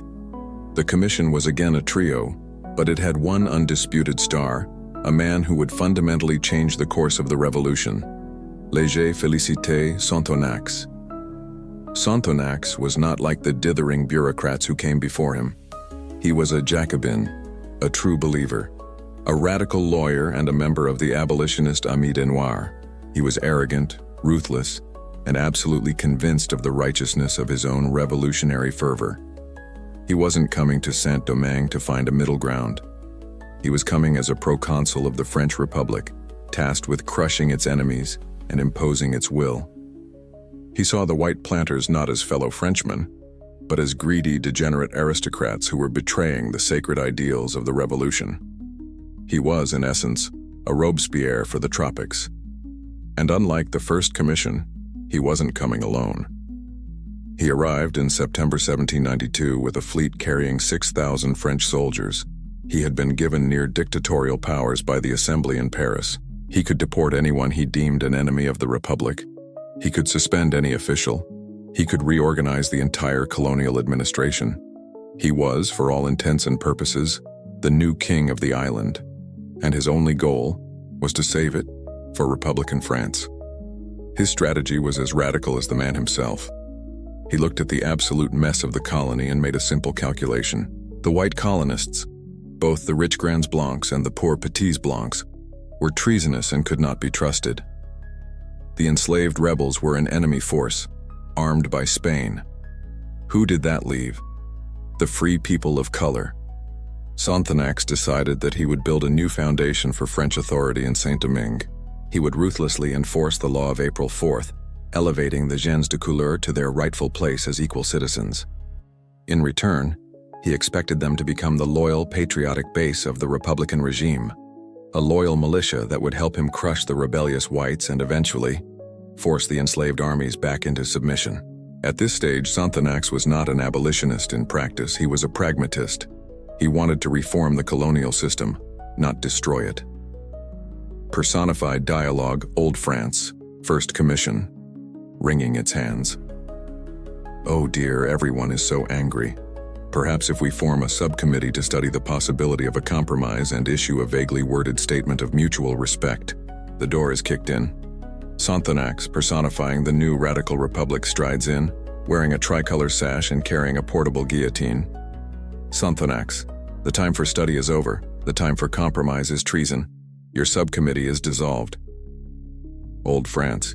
But the planters are very upset about the rights for the gens de couleur. Sonthonax. Good. Let the traitors be upset. Upset people are easier to identify when you're aiming a cannon. The law of April 4th is the law. The free men of color are our allies. The planters are the enemy. The slaves are a problem to be solved later. Is that clear enough? Or do I need to simplify it further? Gestures to the guillotine. Old France. Squeaks and hides under a desk. The meta-commentary is that France had finally, after years of waffling, picked a side. They had decided to bet the entire future of their richest colony on an alliance with the free people of color against the whites. This was an incredibly radical move, a complete inversion of the old colonial power structure. Sonthonax was a true revolutionary, sent to perform radical surgery on a patient that was already bleeding out from a dozen different wounds. But his grand, strategic vision had a colossal blind spot.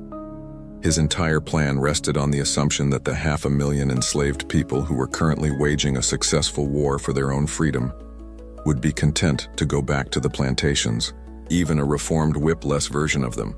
He was trying to build a new, more equitable three-tiered society, at the exact moment the people on the bottom tier had decided to dynamite the entire building. Sonthonax wasn't there to put out the fire, he was there to redirect it. And he was about to create a whole new kind of explosion. Sonthonax has arrived and he has a plan. Forge a new, loyal Saint-Domingue by crushing the whites and elevating the free people of color. It's a beautifully simple, incredibly radical idea. And unlike the commissioners before him, Sonthonax did not believe in easing into things. He hit the ground running and immediately started swinging a political sledgehammer at the hornet's nest of colonial society. His first move was to make it brutally clear who was in charge. He took one look at the existing colonial assemblies, which were basically just private clubs for treasonous white planters, and dissolved them, just like that. Gone. He declared that the only authority on the island was the Civil Commission. Anyone who publicly disagreed with this assessment, or with the righteous law of April 4th, found themselves on a one-way trip back to France, often in chains. Sonthonax began a systematic purge, deporting planters, merchants, and government officials he deemed counter-revolutionary. The message was simple: get with the program, or get on the boat. While he was busy dismantling the white power structure, he was simultaneously building up his new allies. He actively recruited free men of color into the National Guard, promoting them to officer positions and creating integrated military units. He appointed them to key administrative posts. For the first time in the island's history, men of color were wielding real, state-sanctioned power, and they had the full-throated backing of the French Republic's chief representative. To the gens de couleur, Sonthonax was a savior, the man who had finally made the promise of equality a reality. To the white colonists, he was the Antichrist. He was a tyrant, a race traitor, the king of the mulattoes, sent by a mad government in Paris to destroy their world. And they were not going to take it lying down. Their reaction was swift, predictable, and violent. Even the official French governor, a conservative old general named Sabers who had sailed over with Sonthonax, was so horrified by the commissioner's radical agenda that he sided with the planters. Sonthonax's response? He had the governor arrested for treason and deported him. He literally fired and deported his own boss. This was the ultimate power move. It proved to everyone that there was no one left to appeal to. Sonthonax was the government, and he was at war with the white population. And so, the whites declared war back. In a spectacular display of political irony, the very people who had once wrapped themselves in the French flag now became an openly secessionist counter-revolutionary force. The rich planters who wanted to break from France and the poor whites who wanted to stay loyal to France found common cause in their shared hatred of Sonthonax and his policy of racial equality. They formed their own militias and began to openly fight against the French troops and the newly empowered colored National Guard units, loyal to the Commission. The endless, chaotic brawling had finally consolidated into a clear-cut civil war. On one side was the official French Republic, represented by Sonthonax and his army of French soldiers and free people of color. On the other side was pretty much every white person on the island. Personified dialogue. Sonthonax sits at a desk signing deportation orders. A furious white planter bursts in. "White planter, you are destroying this colony, you madman. You have turned our world upside down. You have armed the people of color against us. You are a traitor to your race." Sonthonax doesn't look up. "On the contrary, I am restoring order. The law says all free men are equal. I am enforcing the law. You are the one resisting the legally constituted authority of the French Republic. That makes you the traitor." White planter, "This isn't law, it's tyranny. We are Frenchmen. We have rights." Sonthonax finally looks up, his eyes cold. "You are subjects of the Republic. Your rights do not include the right to treason. You had a choice, equality and fraternity, or the sword. You have chosen the sword. So be it. Guard, take this man to the next ship sailing for Rochefort. He has a date with the Revolutionary Tribunal." White planter, being dragged away. "You will pay for this. We will never accept a mulatto republic." Sonthonax, goes back to his paperwork. I'm not building a mulatto republic. I am building the republic. And it has no room for you. The meta-commentary is just delicious. The entire political landscape of the colony had been turned on its head. The Petits Blancs, who had fashioned themselves as the most radical revolutionaries, were now fighting against the official government of the revolution. The Grands Blancs, who had complained about the tyranny of the king, were now fighting the republic because it wasn't tyrannical enough in the ways they wanted it to be. And the free people of color, so long the victims of the system, were now its official defenders. Sonthonax, in his quest to impose order, hadn't actually ended the chaos. He had just organized it into two neat opposing camps. He had simplified the equation. It was the Republic versus the racists. And this new streamlined civil war was about to have its first major battle, a battle that would be so catastrophic it would change the fate of the revolution forever. Sonthonax has successfully simplified the chaos. He's drawn a line in the sand. On one side, the French Republic and its allies of color. On the other, the whole white population of Saint-Domingue. Things are about to get very, very simple and very, very violent.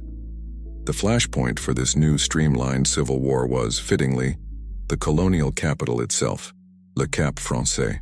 And the spark was the arrival of a new French general who didn't like being told what to do. In June of 1793, a new military governor named François-Thomas Galbaud sailed into the harbor. Galbaud was everything Sonthonax was not: a conservative, a military man, and, most importantly, a property owner in the colony with deep sympathies for the planter class. The white population of Le Cap, who were just itching for a champion to lead them against the tyrant Sonthonax, immediately hailed Galbaud as their savior. Galbaud, seeing his popularity, decided to challenge the authority of the Civil Commission. A standoff ensued. It was the immovable object versus the unstoppable force, a classic showdown between the military and the civilian government. The standoff quickly escalated into a full-blown battle for the city. Galbaud rallied his troops, mostly French sailors from the fleet in the harbor, who were notoriously racist and loyal to their commander, and the white National Guards of Le Cap. They attacked the building where Sonthonax and his fellow commissioner Polverel were staying. The fighting was fierce. Sonthonax's forces, a mix of loyal French regulars and his prized gens de couleur militias, were outnumbered. They were pushed back, street by street, and eventually forced to flee the city. Galbaud and the whites had won. They were in control of Le Cap. The planters and sailors celebrated in the streets, thinking they had finally defeated the radical commissioner. But they had underestimated Léger Félicité Sonthonax. Cornered, defeated, and watching his grand Republican project go up in flames, he did what all cornered, desperate men do. He made a decision so radical, so dangerous, that no one else would have even conceived of it. He decided to fight fire with a volcano. From his position in the hills overlooking the city, Sonthonax sent a message to the people he was technically at war with, the massive Spanish-allied slave rebel armies. He found the camps of the rebel leaders Pierrot and Macaya and made them the offer of a lifetime. He told them, "The whites in that city are traitors to the French Republic. Help me crush them. Help me retake Le Cap. Fight for the Republic, and the Republic will set you free. I promise emancipation to you and your families." For the rebel soldiers, this was the moment they had been waiting for. A promise of freedom, not from a fellow rebel, but from the highest representative of the French government itself. It was official, it was real, and their response was instantaneous. An army of 10,000 former slaves descended from the mountains and poured into Le Cap. What followed was a week-long apocalypse. The battle for the city degenerated into a free-for-all of staggering violence. The rebels, the gens de couleur, the French regulars, Galbaud's sailors, and the white colonists all clashed in the streets. But the rebels weren't just there to fight. They were there to loot and to burn. They systematically set fire to the city that had been the symbol of their oppression. Le Cap Français, the Paris of the Antilles, the richest and most beautiful city in the Caribbean, was consumed by a firestorm. Personified dialogue, Sonthonax stands on a hill watching the city burn. The ghostly spirit of Le Cap Français rises from the flames. Le Cap, screaming, voice crackling like fire, Look at me. Look at what you've done. My theaters, my fountains, my libraries, all ash. Sonthonax, I did what I had to do. The city was in the hands of traitors. I had to save it for the Republic. Le Cap, save me? You invited the apocalypse in for dinner. You made a deal with the hurricane to get rid of a little rain. You haven't saved me. You have murdered me to win an argument. Sonthonax, a new city will rise from these ashes. A city loyal to the principles of liberté and égalité. Le Cap, nothing will rise here but smoke and ghosts. You made a promise of freedom to an army you cannot control, and you paid for it with my soul. You think you're in charge now? You're just the last man standing in a graveyard you created. The aftermath was a scene of total devastation. Galbaud, his sailors, and 10,000 white refugees scrambled onto the ships in the harbor and fled in terror. A massive flotilla of the dispossessed sailing for the United States. Sonthonax was victorious. He marched back into Le Cap, the undisputed master of the city. But the city he now ruled was a smoldering, corpse-strewn ruin. He had won his petty power struggle against Galbaud. He had crushed the white planters. But in order to do so, he had to destroy the colony's greatest asset and, more importantly, make a promise he couldn't take back. The genie of general emancipation was now out of the bottle. Summoned by Sonthonax himself in a moment of sheer desperation, he had saved his authority, but he may have just lost the colony for France forever. Sonthonax is now the undisputed master of a smoldering pile of rubble that used to be Le Cap. He has won his battle against the white colonists, but he is in an absolutely terrible position. He is like a man who has won a bar fight by pulling a pin on a grenade. The other guy is no longer a problem, but the room is gone, and the building is structurally unsound. Let's take stock of his situation in the summer of 1793. The white population hates him with the heat of 1,000 suns and is actively plotting against him from the other provinces. His key allies, the gens de couleur, are deeply spooked by his decision to invite 10,000 slave rebels to burn down the capital. Their alliance is fraying. The Spanish-backed rebel armies under Jean-François Biassou and a rapidly rising star named Toussaint Louverture control almost the entire countryside. Sonthonax is effectively isolated in one ruined city with a few thousand French troops and a handful of increasingly nervous allies. He is surrounded. He needs an army, a big one. And he needs it yesterday. The promise he had made to the rebels who helped him take Le Cap, freedom for them and their families, was a good start, but it wasn't enough. A partial emancipation was just a patch on a gaping wound. How could he ask other enslaved people to fight for the Republic when the Republic still officially endorsed slavery? More importantly, how could he compete with the Spanish, who were whispering promises of freedom to lure the best rebel soldiers to their side? He realized he had only one card left to play. It was the biggest, most dangerous, most revolutionary card in the entire deck. It was his break glass in case of emergency option. So on August 29, 1793, standing in the ruins of Le Cap, Léger Félicité Sonthonax did the unthinkable. He issued a formal decree declaring the general abolition of slavery in the northern province of Saint-Domingue. Just like that. With the stroke of a pen, the institution that had defined the colony for over a century was declared null and void. It was the first time in modern history that a major colonial power had decreed an immediate, universal emancipation of slaves. Now, this was not purely a touchy-feely, humanitarian gesture. Sonthonax was a pragmatist before he was an idealist. The decree came with some very significant strings attached. The newly freed men and women were now French citizens, yes, but they were not free to just pack up and leave. They were legally required to remain on their home plantations, which would now be run by the state. They would be paid a small wage for their labor, a share of the plantation's output. They had been transformed overnight from slaves into a kind of serf class. This was Sonthonax's desperate attempt to keep the agricultural economy from completely vaporizing. But the most important clause was the military one. All able-bodied men among the newly freed were now required to enroll in the armies of the French Republic to defend their new freedom. This wasn't just an emancipation proclamation. It was the most ambitious military recruitment drive in history. Sonthonax's goal was simple and brilliant. He was trying to steal the rebellion. By offering real, legal, official freedom, he was attempting to undercut the Spanish-backed rebel leaders. His message to the 500,000 enslaved people was direct. The Spanish king makes vague promises. I, the representative of the French Republic, have given you a signed and sealed decree. Your freedom is now French law, so why are you fighting for them? Come and fight for the republic that freed you.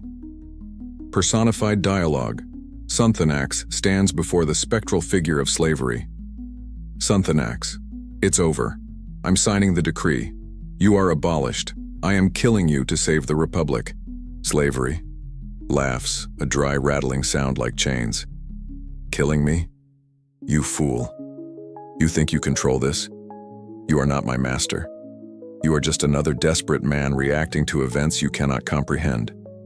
You think you're offering freedom, but that word means something different to them than it does to you. Sonthonax. They will be citizens of France.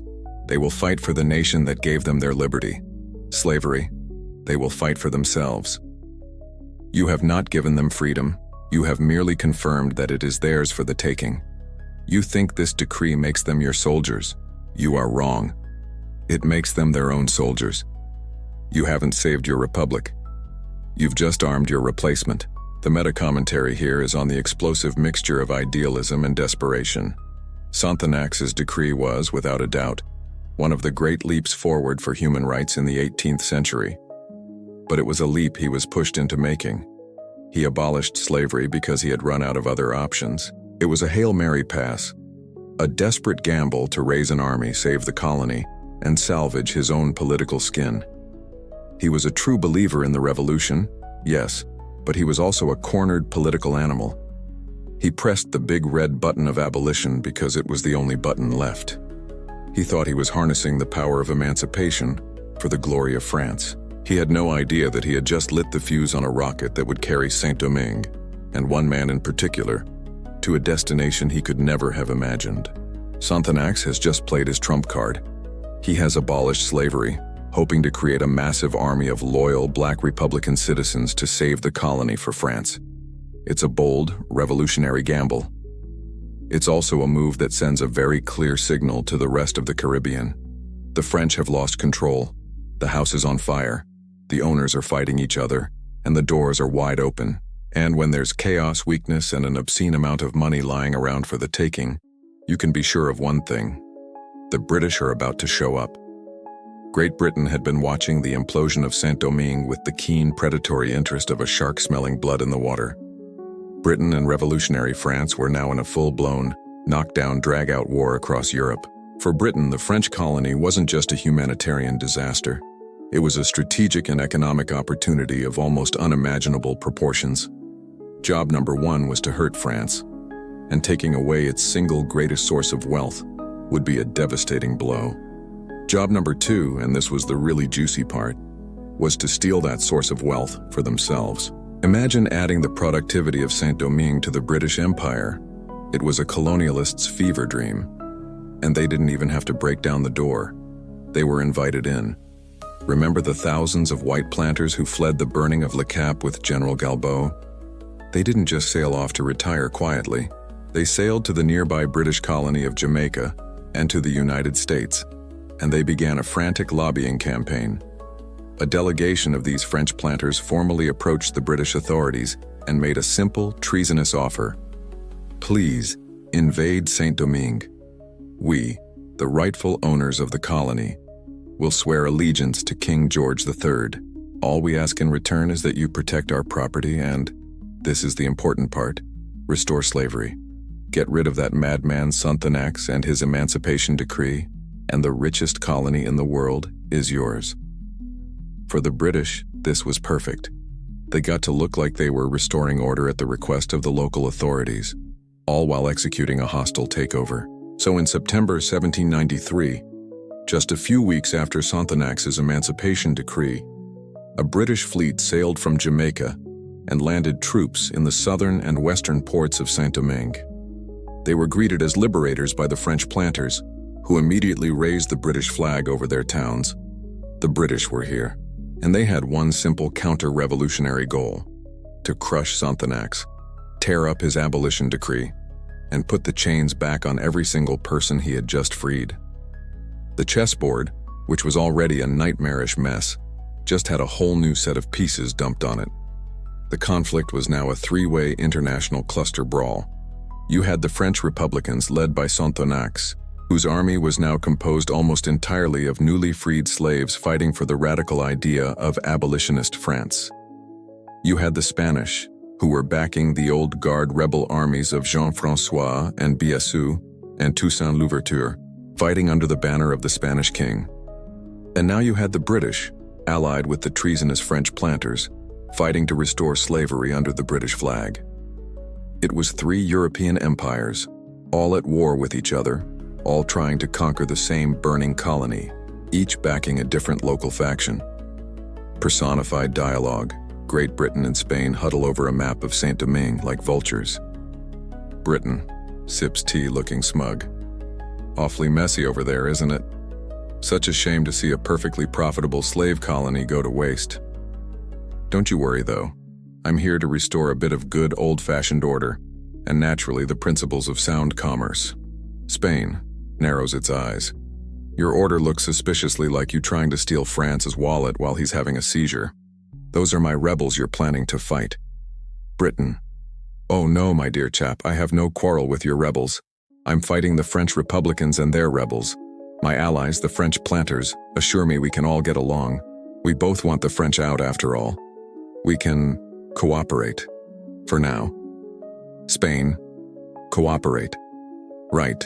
And once the French are gone, I suppose we'll just amicably divide the world's richest sugar colony between us over a friendly glass of sherry? Britain smiles a thin, predatory smile, something like that. The important thing is that we both agree on the primary issue. The French are simply terrible at managing their assets. The meta-commentary is that the Haitian Revolution had officially been hijacked. What began as a desperate struggle for freedom had now become just another bloody square on the great checkerboard of European imperial conflict. The hopes, dreams, and lives of the people of Saint-Domingue were now secondary to the strategic goals of diplomats in London, Madrid, and Paris. The British had arrived thinking this would be an easy campaign. They'd link up with the planters, crush Sonthonax's ragtag army of ex-slaves, and be home in time for tea. They believed their professional redcoats would make short work of the local forces. They had no idea who they were about to face. They were swaggering into a hornet's nest, supremely confident in their own power, completely unaware of a quiet, brilliant general currently fighting for the Spanish who was about to teach them and the world a very painful lesson in the art of war. The board is set. The British have landed, the Spanish are entrenched, and Sonthonax's French Republicans are backed into a corner. The colony is a bloody playground for three European empires. But amidst all this chaos, one of the local chess pieces is starting to move with a mind of its own. And he is a grandmaster. We're talking, of course, about Toussaint Breda, who is about to become Toussaint Louverture. By late 1793, Toussaint is no longer the quiet doctor in Biassou's camp. He has risen through the ranks of the Spanish allied rebel forces to become their single most effective commander. While his nominal superiors, Jean-François and Biassou, were busy designing fancy uniforms and selling their own people back into slavery to the Spanish for profit, yes, really, Toussaint was building a modern army. He instilled European-style discipline, drilled his men relentlessly, and proved to be a brilliant strategist and tactician. He had carved out a swathe of territory in the north that he controlled with absolute authority. He was no longer a subordinate. He was a power unto himself. It is around this time that he gives himself the name Louverture, the opening, a declaration to the world that he would be the one to find an opening to liberty for his people. And now, this brilliant new general is facing the most important strategic decision of his life. Sonthonax's Emancipation Decree of August 1793, which was then officially ratified and expanded by the National Convention in Paris in February 1794, has completely upended the political landscape. Toussaint now has two very different and very flawed potential career paths. Option 1, he can stick with the Spanish. This is the safe, pragmatic choice. The Spanish pay him, they arm him, they supply his troops. He holds a commission as a general in their army. Life is, relatively speaking, good. But Toussaint is not a fool. He knows the Spanish are cynics. They are a slave-holding empire. Their promises of freedom are clearly a temporary tactic to hurt the French. The moment the French are defeated, what's to stop the Spanish from turning on him and trying to re-enslave his soldiers? Sticking with Spain offers short-term security, but a very dubious long-term future. Option 2, he can switch sides and join the French Republic. This is the incredibly risky, idealistic choice. The French on the island are weak. Their leader Sonthonax is a volatile radical, and the Republic back in Paris is a chaotic mess that seems to change governments every other Tuesday. They have very few resources to offer him. But, and this is the single most important, but in the entire revolution, the French are the only power on earth that has officially, legally, and universally abolished slavery. Their decree isn't just a battlefield promise, it's the law of the nation, passed by their highest legislative body. Allying with the French would be a gamble on a chaotic, unreliable partner, but it would mean fighting for the only state that had enshrined emancipation as a core principle. This is Toussaint Louverture's dilemma. Does he stick with the powerful, reliable pro-slavery cynics, or does he defect to the weak, chaotic, anti-slavery idealists? Personified dialogue. Toussaint stands in his tent, looking at a map. Two ghostly figures appear beside him. Ghost of Spanish pragmatism, dressed as a Spanish grandee, jingling a purse of gold. Stay with us, Toussaint. Our guns are reliable. Our pay is on time. You are a general. Why trade this for uncertainty? The French are losing. Don't lash yourself to a sinking ship. Ghost of French ideals, dressed as a ragged but passionate sans-culotte. Their ship may be sinking, but it is the only one flying the flag of freedom. The Spanish will betray you. Their gold is the price of your people's chains. The French offer a law, a principle, something to build a future on. Spanish pragmatism. A principle doesn't load a musket. A law doesn't feed an army. What is the word freedom on a piece of paper from Paris when a Spanish cannon is aimed at your head? French ideals. What is a full stomach today if it means a return to the whip tomorrow? The Spanish offer you a place in their world. The French, in their madness, offer you a chance to build your own. Toussaint looks from one ghost to the other, his face a mask of cold, hard calculation.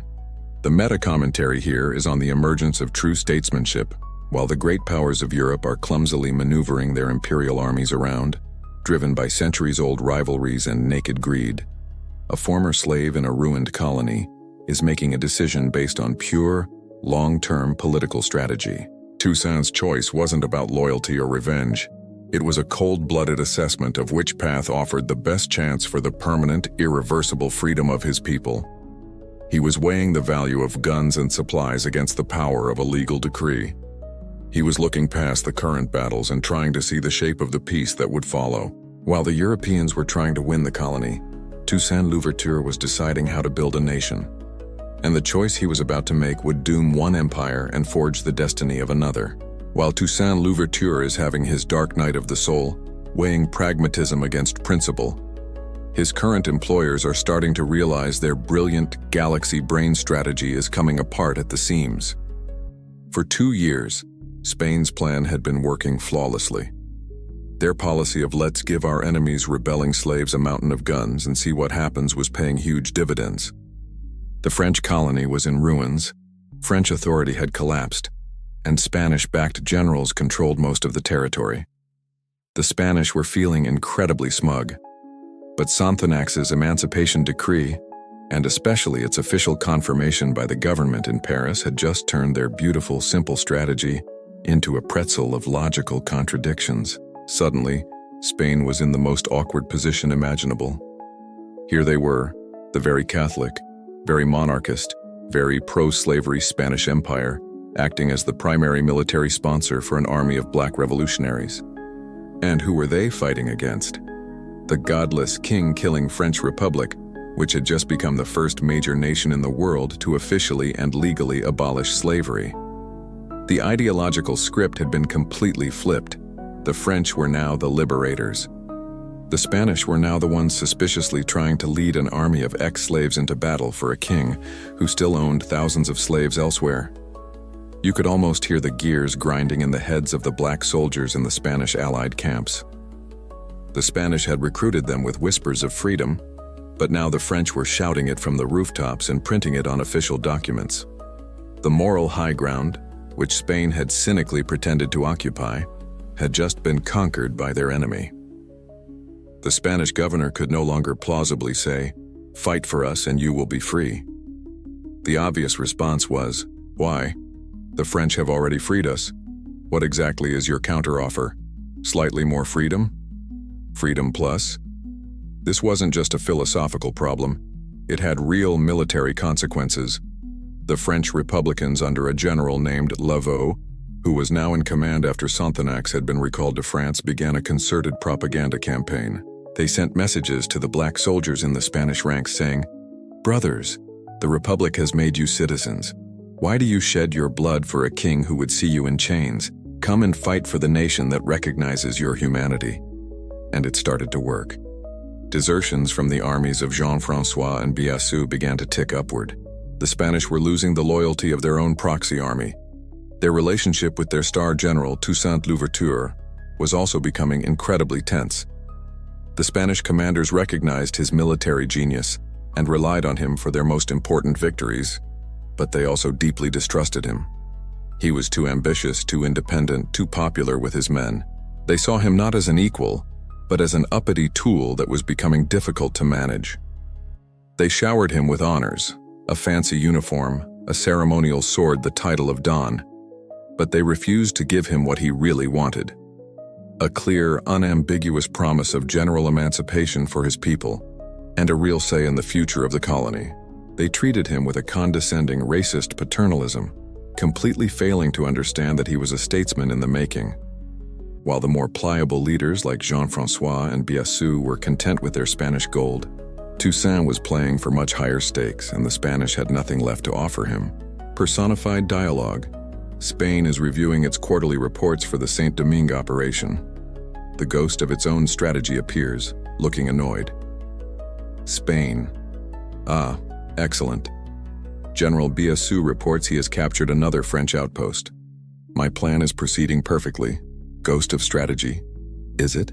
Is it really? Because from where I'm standing, your perfect plan now involves us, a slave empire, paying ex-slaves to fight against the only abolitionist government on the planet. Do you see the tiny flaw in that logic? Spain. It's a temporary alliance of convenience. They are loyal to our king. Ghost of strategy. They are loyal to the concept of not being enslaved, and the French are currently making a much more convincing offer on that front. Our main recruiting pitch has been completely kneecapped. Also, your best general, Toussaint, has been reading a lot of French newspapers lately and asking some very awkward questions. Spain. He is a loyal subject. I gave him a very nice sword. Ghost of strategy. He is using your very nice sword to build an army that is loyal only to him, you imbecile. You thought you were playing chess, but you've just realized your most powerful piece is about to walk off the board and join the other team. The meta-commentary is a stark lesson in the limits of cynicism. Spain's entire involvement in the Haitian Revolution was a short-term, opportunistic ploy. They never had a real vision for the future of the enslaved people they were arming. They just wanted to hurt France. So when France fundamentally changed the terms of the conflict, Spain had no coherent response. Their strategy was too brittle, too hypocritical to adapt. They had armed and trained the very men who were now realizing that their true interests lay with the enemy. Spain thought it had cleverly unleashed a monster to destroy its rival, but it was about to find out that the monster had its own agenda and it was no longer pointed at the French. The year is 1794. Toussaint Louverture has finished his calculations. He has weighed the cynical pragmatism of Spain against the chaotic idealism of France. He has measured the weight of Spanish gold against the weight of a French legal decree. And now, he is ready to make his move. And Toussaint did not do things halfway. He didn't just quietly change his email signature and start forwarding his mail. He announced his change in employment status by burning down his old office, stealing all the equipment, and launching a hostile takeover of his former company's key assets. For weeks, he played his part perfectly. He corresponded with his Spanish superiors. He planned joint operations. He gave them absolutely no reason to suspect that anything was amiss. The Spanish commanders, in their infinite arrogance, saw him as their loyal, if somewhat ambitious, subordinate. They had no idea they were sleeping next to a viper. Then, in early May, the viper struck. In a brilliantly coordinated and utterly ruthless series of surprise attacks, Toussaint Louverture turned his army, the very army the Spanish had armed, trained, and supplied, against the Spanish themselves. He didn't just abandon his posts, he conquered them.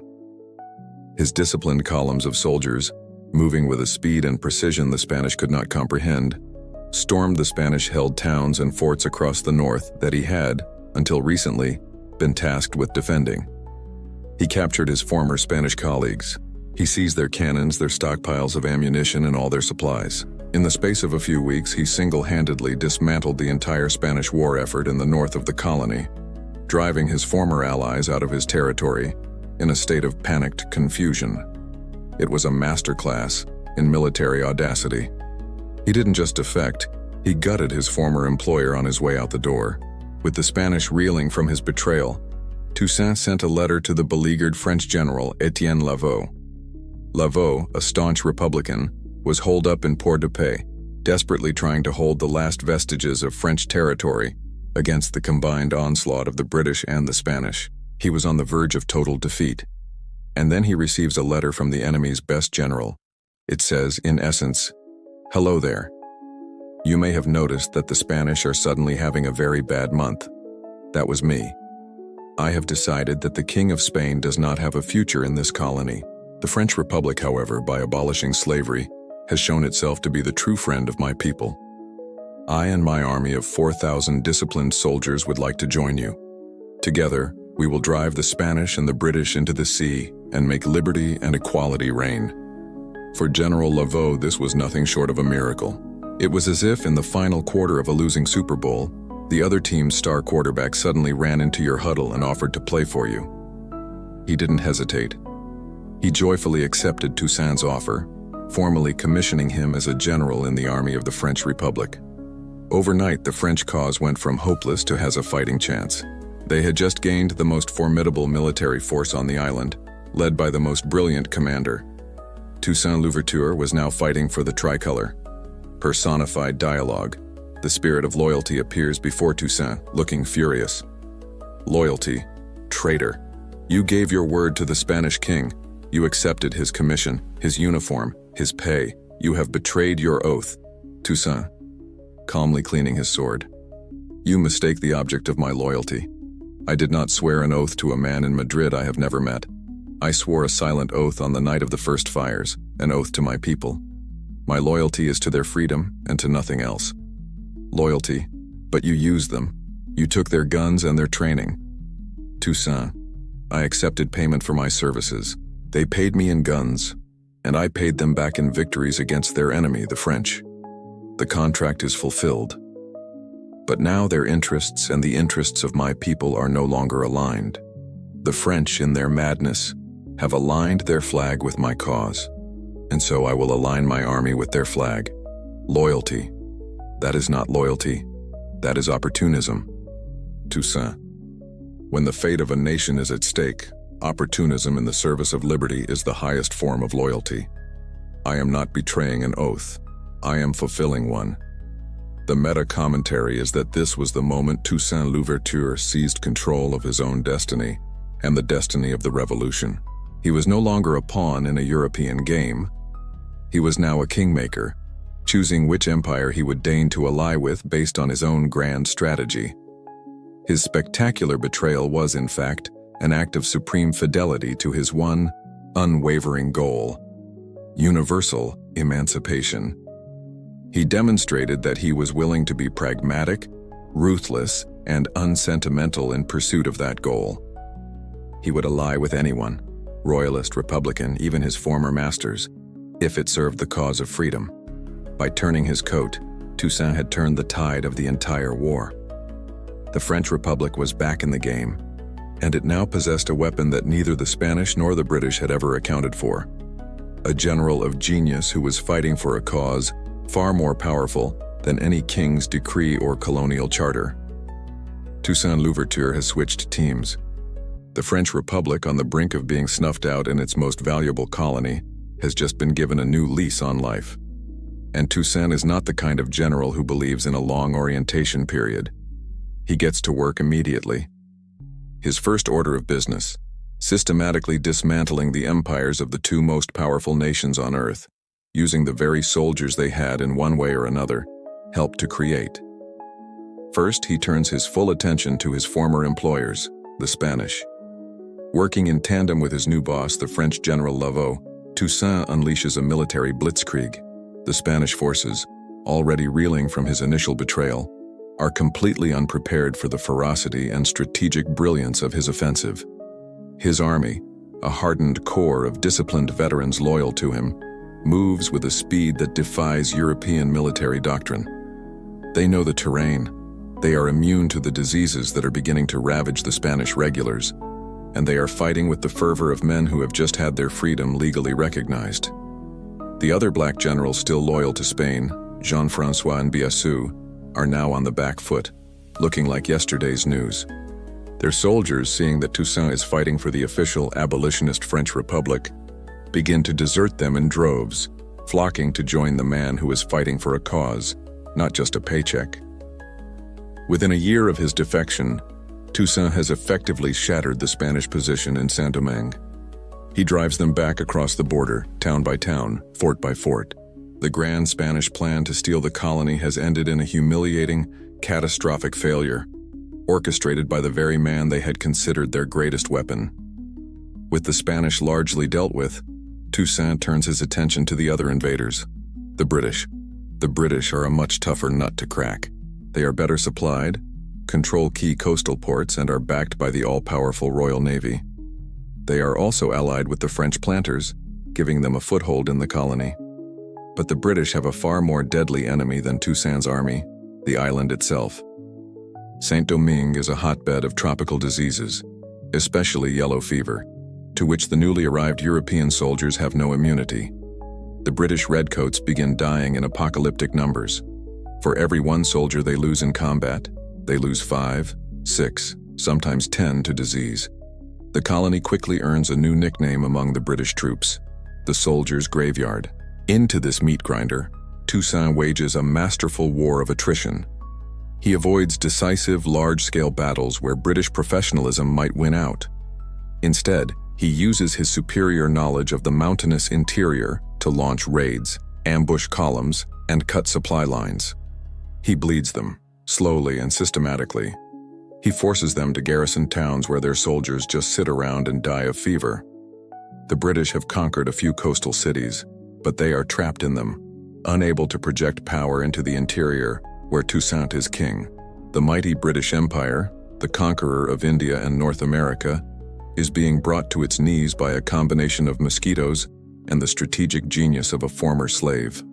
Personified dialogue. The British Army and the Spanish Army, both looking pale and feverish, meet in a muddy shared nightmare. British Army, leaning on his musket, swatting a mosquito. I say, Spain, is that you? You look dreadful. Spanish Army, shivering. It's this blasted island, the heat, the fever, and this General Louverture. It's not natural. One minute he's your ally, the next he's captured your entire northern command. He moves like a ghost. British Army. Tell me about it. We take a town and he simply melts into the hills. We send out a patrol and it vanishes.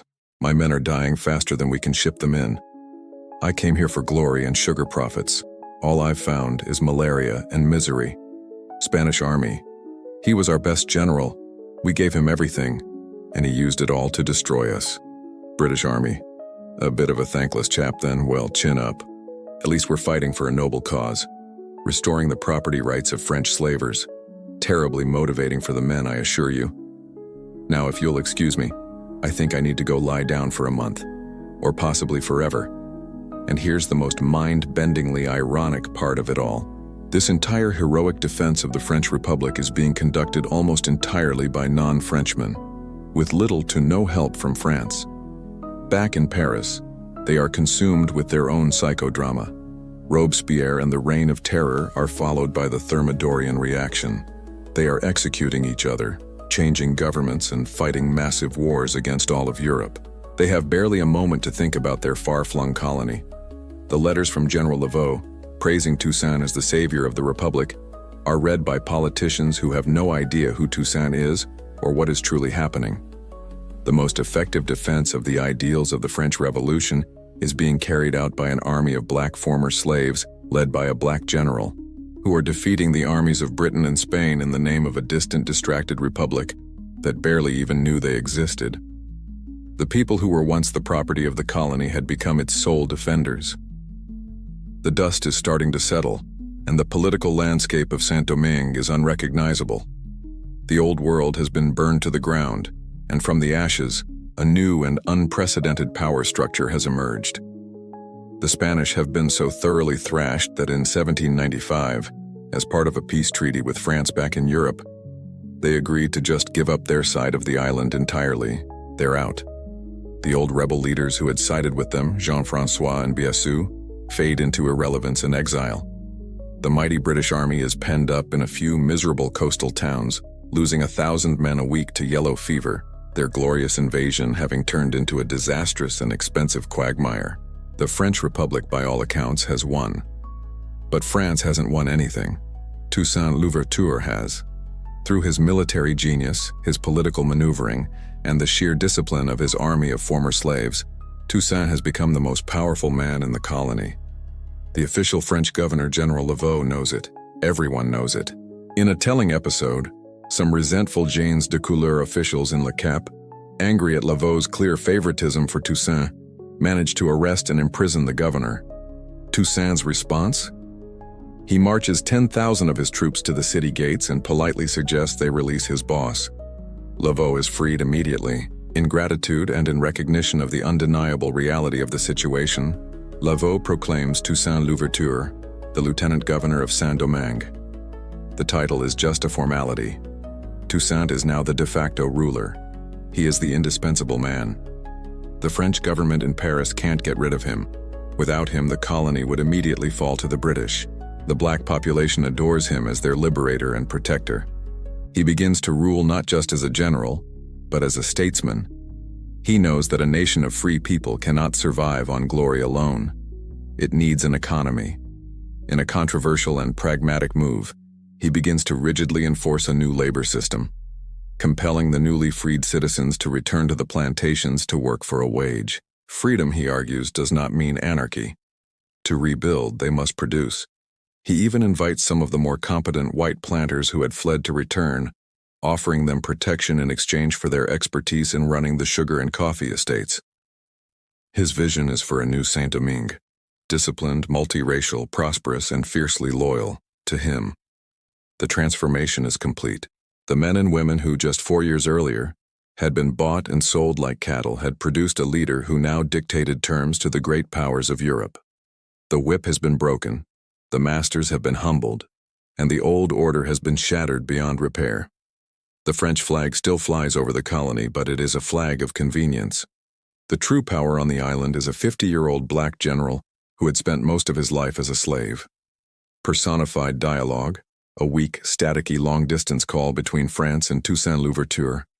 France, General Louverture, we hear wonderful things. The Spanish are gone. The British are dying. You have saved the Republic. We are eternally grateful. Toussaint, I have served the Republic as is my duty, and I have protected the liberty of my people, which the Republic has guaranteed. France, yes, excellent. Now, as soon as we sort out this little mess with Austria, we'll send more administrators and supplies to help you get things back to normal. Toussaint, that will not be necessary. Things here are quite normal. The fields are being worked. Order is being restored. The people are free and protected. I have the situation well in hand. You may assure the Directory that their colony is secure. France. A long, awkward pause. Yes, of course. Well, carry on then, Citizen General, and thank you. Toussaint hangs up the phone. It is I who should thank you. The meta-commentary on this first insane chapter of the revolution is simply this. They did it. Against all odds, against the combined might of planters, overseers, and eventually the Spanish and British empires, the enslaved people of Saint-Domingue had achieved the impossible. They had not just broken their own chains. They had taken over the prison and were now running it more effectively than the old wardens ever had. They had fired their bosses and promoted one of their own to run the company. But this is only the end of the beginning. The invaders are still on the coast. The political situation in France is about to change dramatically, with the rise of a certain short, ambitious Corsican, and Toussaint Louverture's dream of a new nation is about to face its greatest test yet. But for now, in the smoking ruins of the richest colony in the world, the most unlikely revolution in history had found its king, and so the world's most brutal workplace was officially under new management. What started with sugar and Sabers had ended with the crowning of a new, unexpected leader who now held the fate of the Caribbean in his hands. Don't you dare use this podcast as a source for your history essay. Seriously, your teacher will cry, but I bet you'll remember it longer than any textbook chapter, and that's what we're all about. This was just part 1 of the story, covering the explosion. Part 2 is where it gets even crazier, with betrayals, constitutions, and the arrival of the boogeyman himself, Napoleon Bonaparte. What other historical train wrecks should we simplify next? Let us know in the comments below. We thrive on your suggestions for bad decisions and glorious chaos. A huge thank you for tuning in to History, Simplified, and Slightly Insane. And that's how that whole mess went down. Until next time, don't invade Russia in the winter.